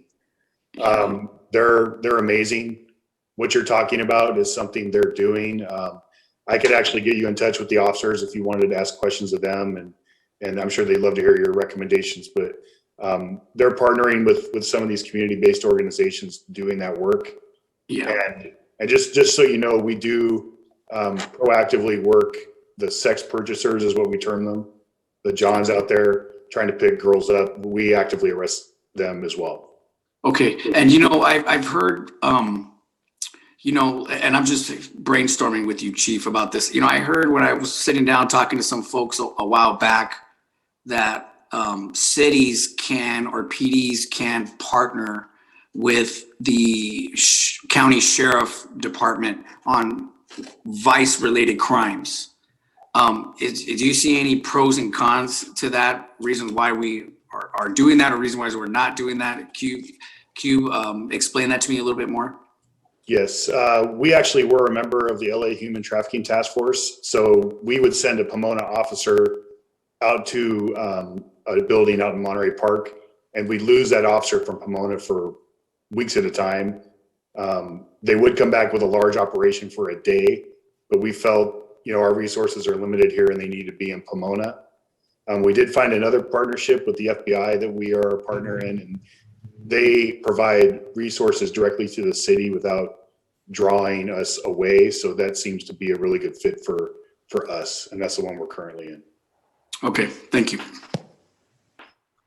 Thank you. All right. Any other comments on this item? This section N? Okay, I'm not seeing any other hands. I'm going to ask Vice Mayor Lustro to close this out with priority 4. I need to step away. I've got a presentation I'm doing in about 10 minutes. I just need to prepare. So I'll have to exit the call. Vice Mayor Lustro, you are on, and thank you. And thank you to my colleagues and thank you to staff. Appreciate you. Thank you. Thank you, Mr. Mayor. And as Linda is, you start going through this this particular priority, I asked my colleagues, assistants. I don't know whether staff can give me the ability to see the raised hand feature, and if not, just feel free to either physically raise your hand or just jump in when you have a comment. Thanks. Go ahead, Linda. All right, thank you, Vice Mayor. This is infrastructure. So we updated Goal O to more accurately reflect what's going on with the roof repairs right now. First of all, you all approved a CIP project for funding for roof repairs or replacements for John F. Kennedy, Willie White Park, and Westmont. And so Public Works estimated those would be done by June 2022. And then the next priority is the library roof. So we put that as a step 2, hoping to have that environmental review done by September 2021, and that will help determine the scope and the costs and the timing of that roof. And then it really felt like we needed to do that first and determine how much funding we would have left over for the rest of the roofs. So we put in a step 3, which was continuing to look for opportunities to fund roof and facility repairs and replacements for the following facilities: City Yard, Garfield, Martin Luther King, Palomares, and Phillips Ranch. So you know that they are not forgotten. They're just a little bit lower on the priority list at this moment, simply because of funding, and there's only so much time. So step number 4 was looking at these park bathrooms, and council had requested a quicker look and not necessarily just waiting for the park master plan. And so we're looking at that. We had thrown in a January 2022, but I will tell you that Director Guerrero is looking at this as well to see what more we can do, because we knew that was a priority. The parks master plan, we put in a December 2021, the consultants in and working on that. The step 6 was modified to reflect the grant funding that we have for Hamilton Park. And the final design is the next step, and that's expected by September 2021. And then step 5, which really will be step 7 now, which will be to obtain Prop 68 funding for Garfield Memorial, Tonasirta, Washington, and Philadelphia parks. And those grant applications were all submitted March 2021. So this moment, that's a little bit more of a goal in waiting to see if we get that grant funding. Step, which would be now step 8, I think, which would be complete planting of the proposed tree planting plan. And right now, the plan is to begin planting in fall, because it's not a good practice to start now and have the trees go through the summer heat. And then the last goal is the same as last time, which is continue to look for grant funding for trees. Goal P dealt with improving the conditions of streets, alleys, and associated sidewalks. The next pavement management plan isn't due until 2023, so we removed the step 1 because that's complete for this period. and basically saying, hey, we're going to keep improving streets in accordance with that pavement management plan. And we have the whole list of street projects in attachment 1. And then goal Q relates to ADA travel. And we basically did these goals to align with the recently adopted transition plan. So volume 1 is dealing with a lot of procedural issues. So that's what step 1 deals with, is improving our procedural enhancements. And you've seen June 2022. And we're hoping to take some immediate steps sooner than that, but there are a lot of plans, so we've given ourselves a year. And one of the issues is really having staff to be able to focus on this. And we have an opportunity to enhance our part-time staffing a little bit and bring back one of our folks to do that for us. So you'll see that in the budget. Step 2 is volume 2 of the ADA transition plan, which is really path of travel. And then step 3 is volume 3 of the transition plan, which is some of our facility enhancements. And then we've updated attachment 1 simply to remove the projects that have already been done. So that is the overview of the infrastructure, Mr. Vice Mayor. Okay, thank you, Linda. Yeah, let's go back to goal O, which is primarily the park facilities. And I discovered I think I do have access to the raise hand feature. So for anybody who wants to use it, I'm pretty sure I can see it. So are there any comments on goal O, at least where staff has it right now? Nothing? Okay. Oh, you should know better than that, Councilmember Lestro. Well, I was hoping and praying anyway. Go ahead, Councilmember Garcia. Thank you, Vice Mayor Lestro. I do want to say that I believe that for step 3 in goal O, we need to prioritize our parks, particularly our underserved parks. So I'm not sure if the order is the order of priority as that you have listed here, Director Matthews, but I would like to see the community center at Garfield Park, Martin Luther King Jr. Park restrooms. I would like to see that take priority over the city yard office building. Sorry, city employees, I apologize. It just seems like our main roof projects these last few years have been city-owned, staff-occupied buildings.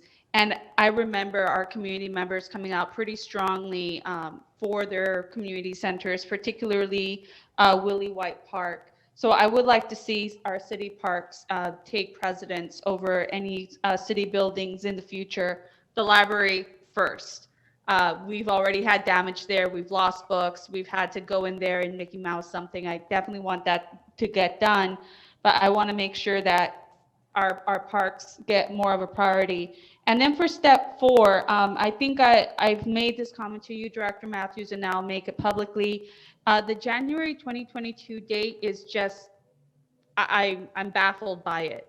So if Director Guerrero could bring this back sooner, I think that would be highly appreciated. And I think that those are my only, and then my final comment for goal O, the 75 trees per district. I do not believe that is an equitable practice. If you look at the tree canopy of South Pomona compared to other parts of the city, we are severely deficient.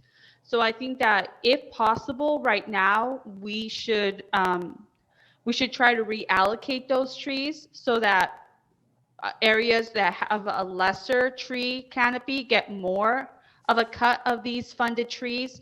And in the future, I suggest that we continue that practice, that we take a look at the tree canopy and really put the trees where they're needed, because I think that would just be an equitable practice. And those are all of my comments, Vice Mayor Lestro. Thank you. Thank you, Councilmember Garcia. Let's go back to, and maybe this is a question for Director Guerrero, going back to step number 3. Renee, are these facilities listed in any particular order? To me, they look like they're alphabetical. And so I'm just wondering if you can confirm or tell us otherwise that they're just not listed in any particular order there for Councilmember Garcia? That's correct, Vice Mayor. They are not listed in any particular order, and that's a good catch. They look like they are in alphabetical order, but we can certainly rearrange that per Councilmember Garcia's request. And then on step 4, Councilmember Garcia was commenting on the January 2022. Is there a possibility that we may see something sooner than that, or is that realistic? Yes, we can certainly see something sooner, and we'll make every effort to do so. I think, we did hear either the first meeting that we had when we talked about priorities and goals back in February, I believe, there was some discussion about maybe picking 2 or 3 park restrooms now. I think it was more in the discussion, in line with the discussion of the Parks and Facilities Master Plan. I think the discussion was, let's not wait for the master plan to be completed, which could be another 10 to 12 months from now. Let's see if there's something that we can do in the meantime, specifically with our park restrooms. I know that in the past, when there was Measure A monies was being discussed, and we thought that Measure A monies are going to be coming our way. This was probably a couple, 3 years ago. There were several discussions, I think, with the Parks and Rec Commission at the time, and I think lists of priorities were completed at that time. And we're going to go back to that list of priorities, take a look and see how it fits today. But I would agree that so in terms of a survey, we've done somewhat of a survey already in terms of a list of priorities that was created a couple, 3 years ago. And with this more recent discussion of let's see what we can do with our park restrooms at 2 or 3 parks, sooner rather than later, not have to wait for the Parks and Facilities Master Plan to be completed.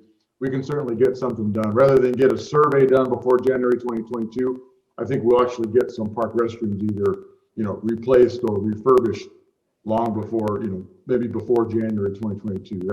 That's the goal.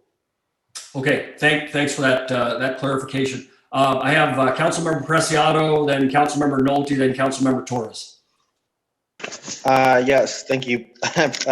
What triggered it for me was Goal O, Step 6, but also in continuance with what my colleague Councilmember Garcia was mentioning, and I've had conversations with the city manager on this as well, is us really building on the equity versus equality, and maybe finding ways through data to make sure that we drive some of these discussions. Like, is there a budget equity tool that we can develop? I've heard that from other cities doing that. When we're looking at trees, and I know that I've seen like environmental justice data maps that can even point out like which parts of the city are hotter because of their lack of trees. Mayor Sandoval, I believe, mentioned it last time, as there used to be a conversation about Muffingtons.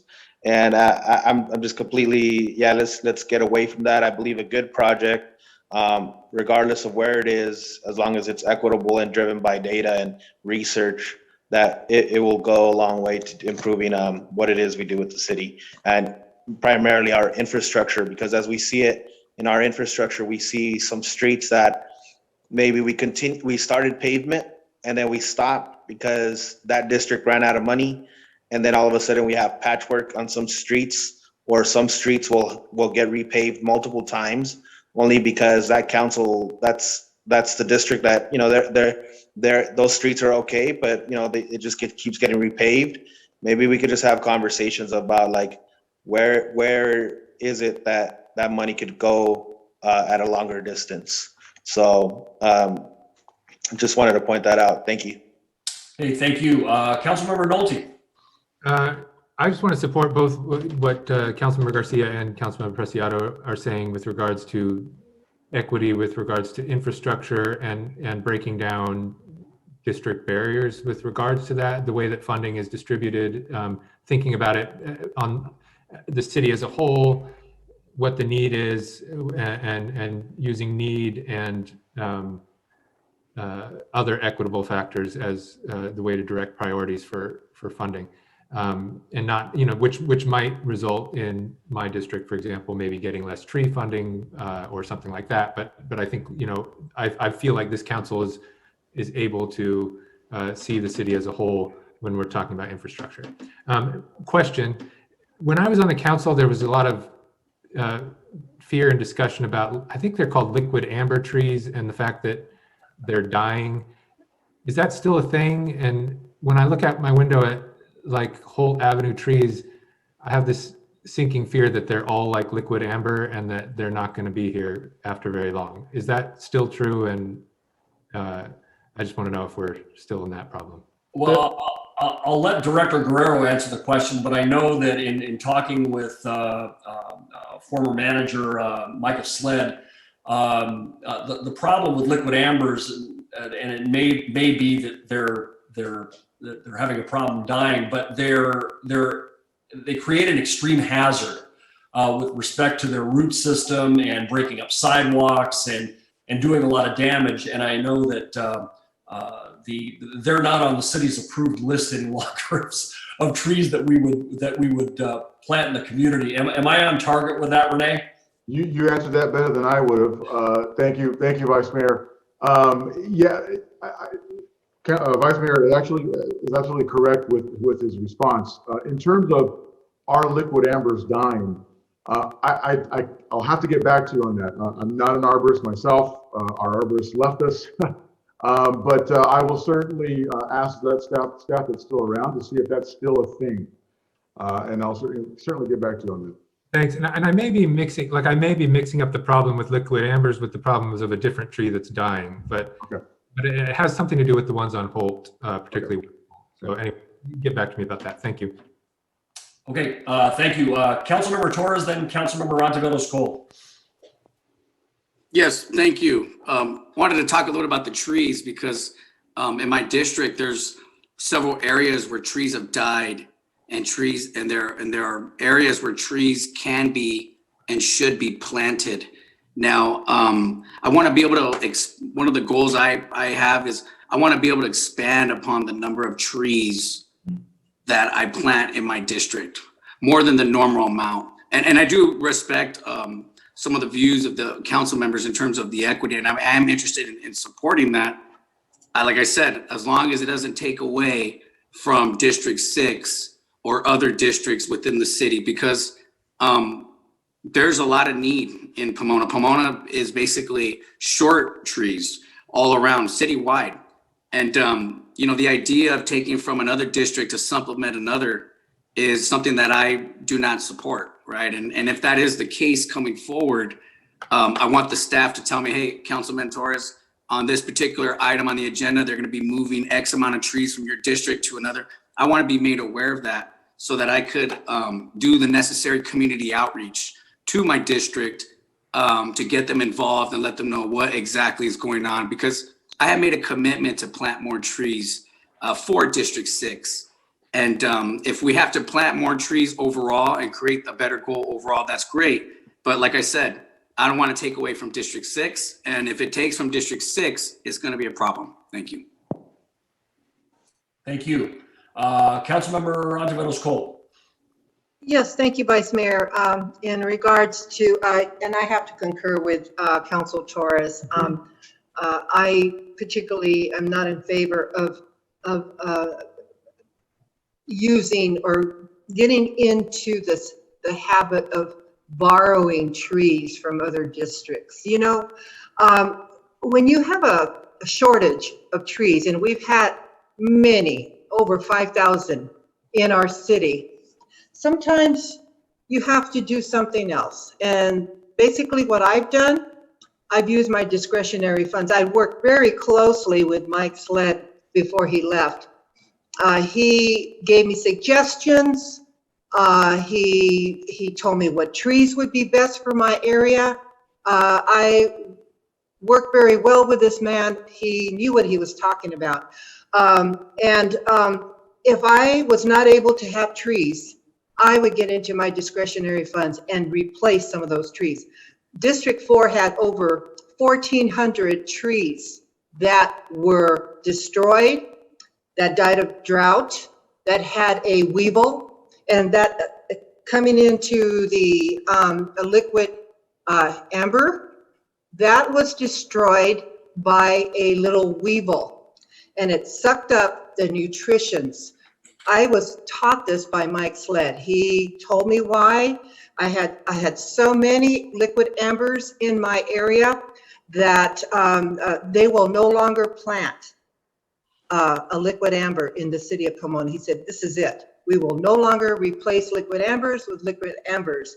I went on his recommendations as to what trees would be best for District 4, whether they're a cherry oak or these other beautiful trees that are drought resistant. They're kind of like in the same category of the crepe myrtle, but even nicer. I had some planted in District 4. And this is something that we need to replenish, and I am into planting trees. As you know, I have planted so many trees. I planted 40 trees before Mike left in the street of Washington. I made sure that was something because of my constituents needing trees. They had to plant their own trees. They had no idea that they could actually get trees. So I went ahead and did that for them, and they were sycamore, and they were another tree, I'm not sure, something like a cherry blossom type tree. And they're beautiful. And now they're starting, the sycamores were dormant, and now they're coming out, and they're going to be beautiful. They're going to have beautiful canopies. But these were trees that were selected by a arborist that knew what he was talking about. I hope we get somebody like that again. You know, I am concerned about what some of the council people are considering, and I hope I am aware of that too. Thank you. Thank you, Councilmember Ontiveros Cole. And I'll just I'll complete the discussion by saying that while I certainly appreciate the fact and I agree that there are certain parts of the city that maybe are more deficient of trees than other parts of the city. I think that we need to plant trees citywide. I believe, at least in my opinion anyway, that if council members are agreeable to horse trading, if you will, if maybe one district maybe doesn't need the 75 trees that are proposed to be planted right now, and they want to donate some of their trees to a neighboring district or another district in the city. Certainly, I don't think there's any problem with that. Maybe something to consider as we move forward on that project later in the year. Anything else on goal O? Vice Mayor, if I may, just real quick, I'll try to tie it up real quick. You know, I don't know the specific parameters of this particular grant where we're getting 75 trees per district. In fact, I did learn today that it looks like it's going to be 85 trees. We were able to work out a deal with whatever nursery that we're going to be buying the trees from. So that's a good thing. So it's not 75, it's 85. But I do want to say that, you know, these grants and the general conversation, you know, grants have their own restrictions and guidelines that we kind of got to play within. For instance, the Prop 68 grant, where we got $1.5 million for Hamilton Park. I mean, they had some income requirements, right? Some formulas to use, and Hamilton Park happened to be that particular area that qualified best for that grant. You know, the 5 new parks that we submitted grant applications to, again, for Prop 68. We're hearing that one particular park out of the 5 might best meet the requirements and parameters that they've established. Not that we've established or the council has established. It's just that, you know, whatever's available out there that we want to apply for, they have their own restrictions. So I certainly understand the discussion. But, you know, we also have to play within and be mindful of the rules and guidelines and requirements that these particular grant programs have. And that may mean that, who knows, that may mean that we have to split evenly, you know, 85 trees for every district, correct? That may mean that. But maybe you're right. If there's some trading internally, potentially yes. And I would say, lastly, for this the 85 trees that we're going to do. You know, we've already done a lot of work with this particular grant. Locations have been identified both in parks and in parkways. We've already done a majority of the underground evaluation to make sure there are no underground utilities in the way of these particular locations where a tree will be planted. You know, we're now just waiting on the appropriate time of the year after working. You know, we've had to work with the California Conservation Corps and the San Gabriel Valley Conservation Corps, and their schedules didn't permit us to plant trees earlier because they were dealing with COVID and they're dealing with fire cleanups and things of that sort. So they've come and said, we're ready now, but this is not an appropriate time to be planting trees. So we're going to do that sometime in the fall. So I just wanted to throw that out there. Well, thanks for that clarification, Renee. And you're absolutely correct. Is sometimes strings are attached, and we need to follow the rules. So we'll depend on you and your staff as we move closer to the time that the trees are able to be planted for guidance with respect to what the rules are on that. Have Councilmember Preciado, then Torres, then Garcia. Yeah, I just wanted to say, I'm not pushing for this to like go on today or tomorrow or type of thing. Like I said, I think there's groundwork that needs to be done. You know, I mentioned the budget equity tool that, you know, and some of the stuff might already be available. We just haven't put it together, or there's a plan that would need to be set. And it doesn't necessarily also mean that we're going to take away trees from anybody. It just probably means that maybe planting trees at a specific street doesn't make sense, or would make more sense to plant it on another street, or whatever the item is. There's still a lot of homework and things that need to be done. The project needs to show up, but I think setting the guidelines and the principles, especially having those set up prior to looking for grants, so that we have a project, and maybe we can identify a grant that already fits our priorities and our goals and what it is, that the data that we have seen and that we show for. Like, you know, it wouldn't make sense to try to go for a grant if we're already fulfilling that, you know, without an issue. So just wanted to say that. Thank you. Thank you, Councilmember Preciado. Councilmember Torres. Oh, yes. I want to thank the staff for providing that clarification about the trees. I really appreciate that. And, you know, there was a comment made about one of the other council members said that they'd be willing to trade some trees because one of the other council members felt that they needed more. So if they need more trees, that council member said he'll give you some trees. So, and then you get 10 more than the 75. So that should pretty much, that should help out right there. Thank you. Thank you, Councilmember Torres. Councilmember Garcia. Thank you, Vice Mayor Lestro. I just wanted to acknowledge the comment made by resident Maria Galvan that she suggested that the word equitable be included in priority 4 for infrastructure, and I think I would agree. I think that, as we've been saying throughout the meeting and throughout these meetings, we need to be more intentional, we need to be more specific, and we also need to make sure that we are data driven.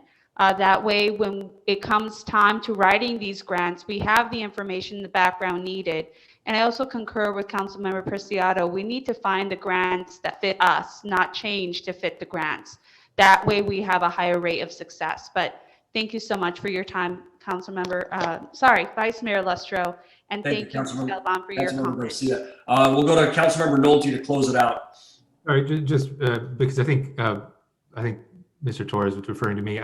I was speaking hypothetically with regards to trees and streets. What I do agree with is the use of data, the use of looking at all of these decisions through an equitable lens. And I guess what I was expressing is, if the data shows that, you know, trees are more needed in District 3 than they are in District 1, I don't know what the data will show, but if it did, I would be willing to allocate according to what the data shows. That's I wasn't concerned about your comment, actually, Councilmember Nolte. Your comment was great. It was another one that I heard, but thank you. Okay, thanks. Okay, thank you, Council, for your comments. Some real good input there. Let's move on to goal P, improve conditions of streets, alleys, and associated sidewalks. Any comments on the revised step that we have on that goal?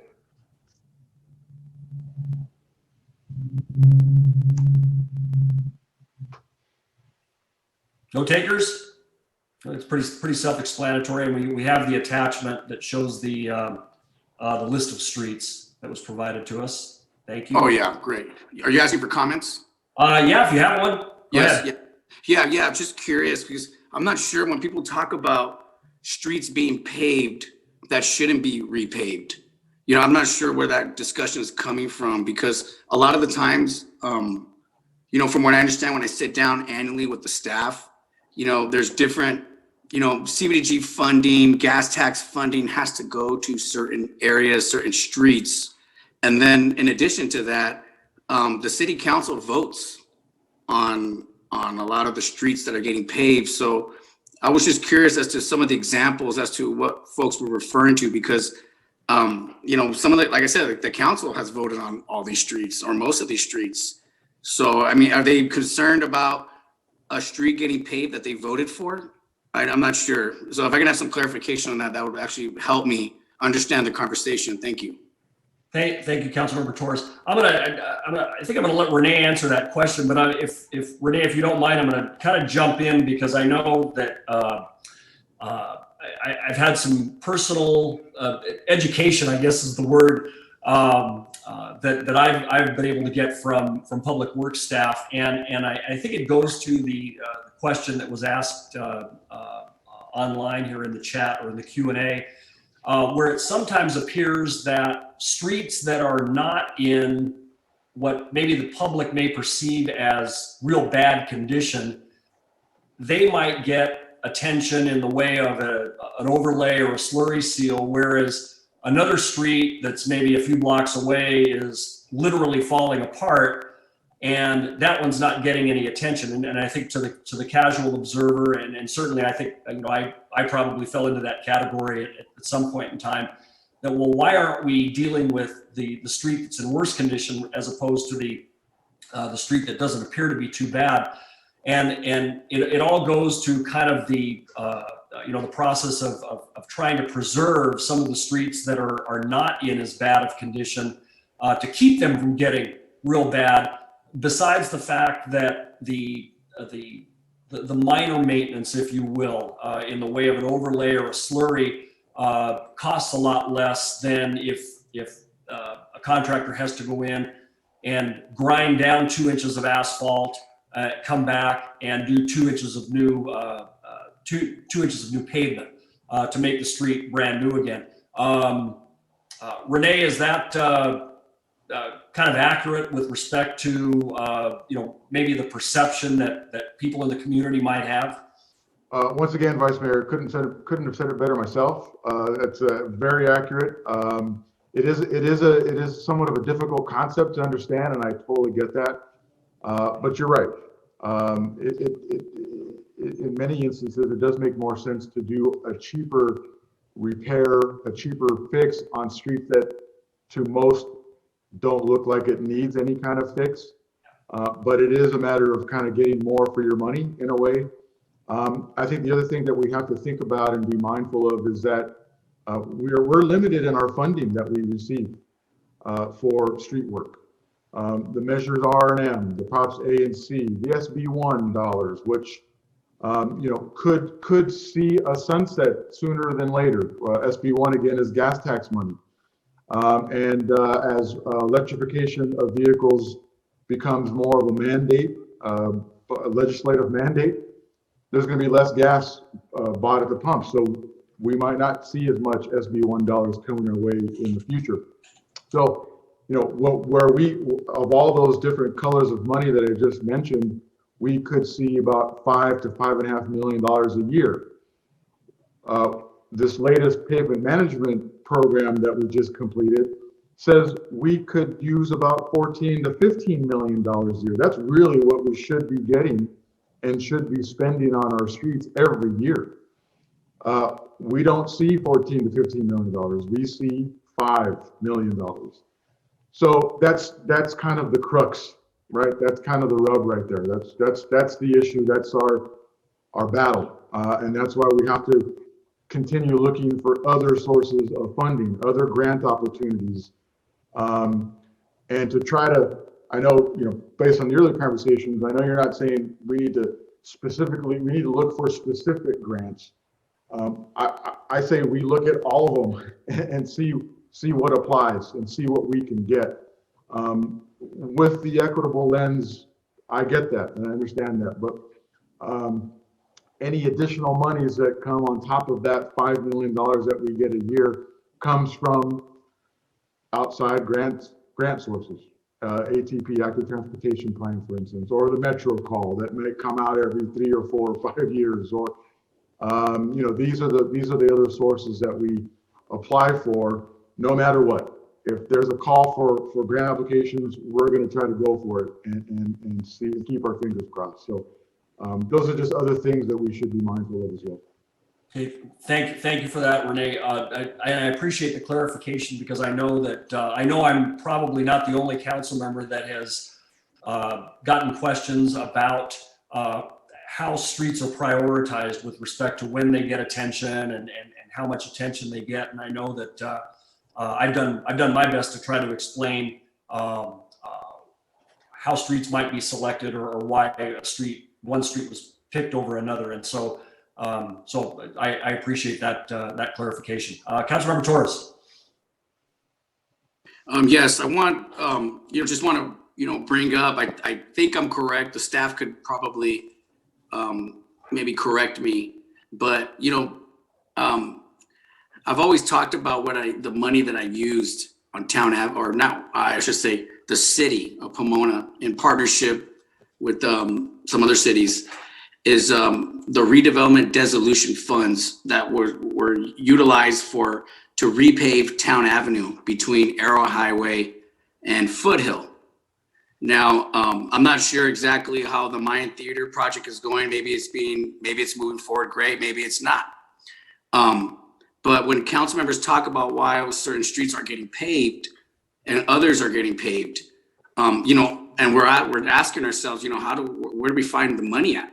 Well, oftentimes what I tell the residents especially during the campaigns, I'm talking to a lot of them, is that the money's already there. There's already money there, and like $15 million. And like I said, so when people talk about repaving main streets, Mission Boulevard, South White Avenue, District 1, District 3, District 2, which is great if we can get down there and pave all those streets with all that money. But there's money there, right? And we have to ask ourselves, as a council, what are the priorities? Is the priorities to build a big, to develop the downtown parking structures? Or is the priority to create good jobs and put people to work and rebuild our infrastructure, right? And I use Town Avenue as an example, something I'm really proud of, because I can tell folks I fought to separate that money from being pretty much just being put in limbo for 4 years, and then taking another 4 years to decide where we're going to pave it. What are we going to do with that once we figure out that we made a mistake in investing in certain projects down there? That costs a lot of time. So I'm hoping that some of the other council members here, the new ones listening, that there is money there.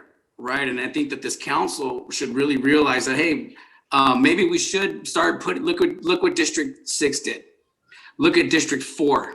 Look what Cristina Carizosa did. We didn't invest our money we put it into the streets. So yes, we only get $5 million. Yes, we got to look for the grant opportunities, but there's redevelopment dissolution funds in place there that, let's just say, for example, and I could be wrong, maybe the Mayan Theater is moving forward, maybe it's not. But if it isn't, we have to look at the priorities. Is it streets, or is it building a parking structure? So those are some questions that we have to actually ask ourselves. So thank you. Thank you, Councilmember Torres. Okay, anything else on goal P? Councilmember Nolte.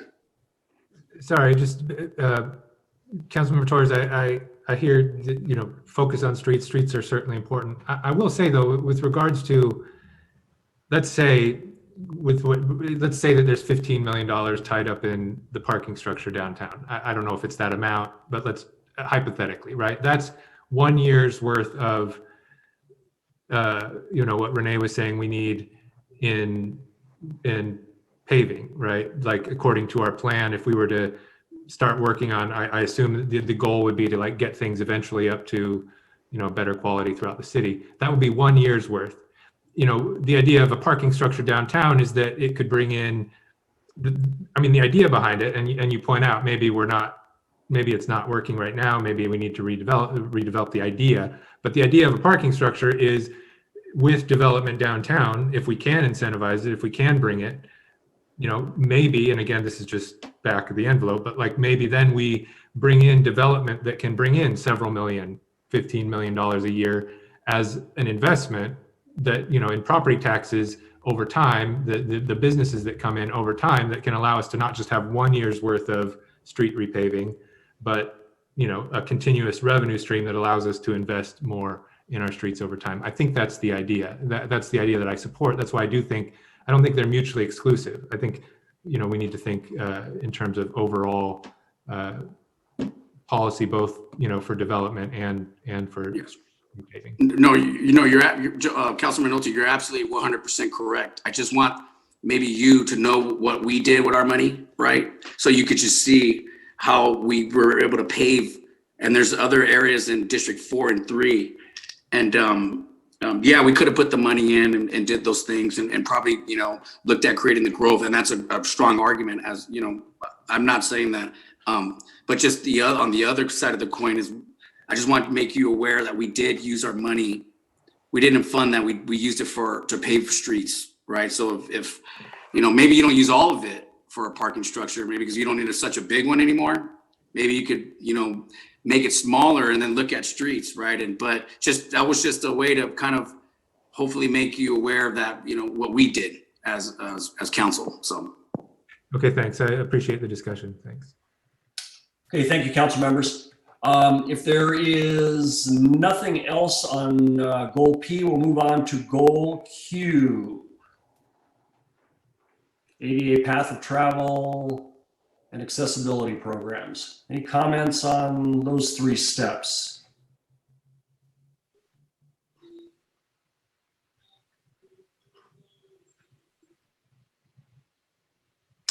I know most of this talks a little bit about the transition plan, and council has approved the 3 volumes, or 2 of the 3. This is something we've discussed in the past. And Vice Mayor Lustro, you've actually approved all 3. 2 were in January. One was in January 2020, and 2 were in December 2020. Thank you, Linda. That was my recollection, and I was looking at the step, and I was just seeing that June 2021, and then I reread it and said completing the improvements to the city facilities as outlined in the transition plan. So, thank you for that.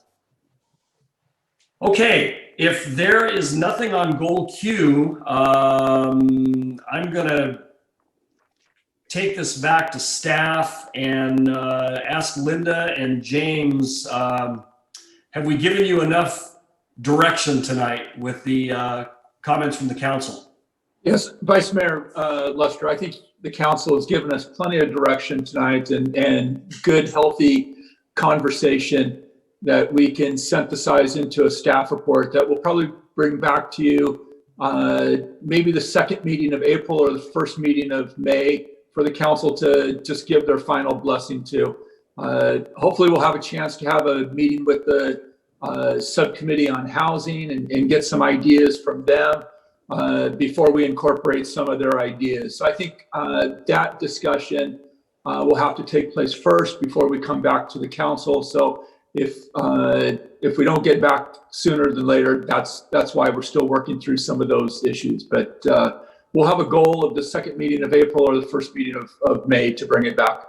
Just reminded you that we are in the middle of budget and trying to wrap up some of that stuff too. So, but I think we have a good basis to work from tonight. And with that, we'll turn it over to you to adjourn the meeting. Okay, thank you, James. I agree that I think there's been a lot of input on the housing instability topic, and I know that there'll be some good direction that'll be brought forward from the subcommittee, and I believe that is any goals, direction there is critical before the council sees the big picture and we move forward with the priorities. So looking forward to see that. Want to thank all the council for their comments and their input tonight. I think it was a good, healthy discussion, and I think we've given staff some good direction. Hopefully not too much, but and too overwhelming. So, Rosalia, if you're still there, can we move on to the next item? Always here, Vice Mayor, always here. Okay, the next item goes back to you. It's adjournment. Okay, so we're going to adjourn tonight's meeting. This is going to be adjourned to a special city council meeting this coming Wednesday, March 31st, 2021 via Zoom teleconference, and the special study session / community meeting on the Pomona Choice energy rates will commence at 7 p.m. So if there's nothing else, thank you all for your participation. Thank you to the members of the public who joined us this evening, and we will see you on Wednesday evening at 7 o'clock. Have a good evening.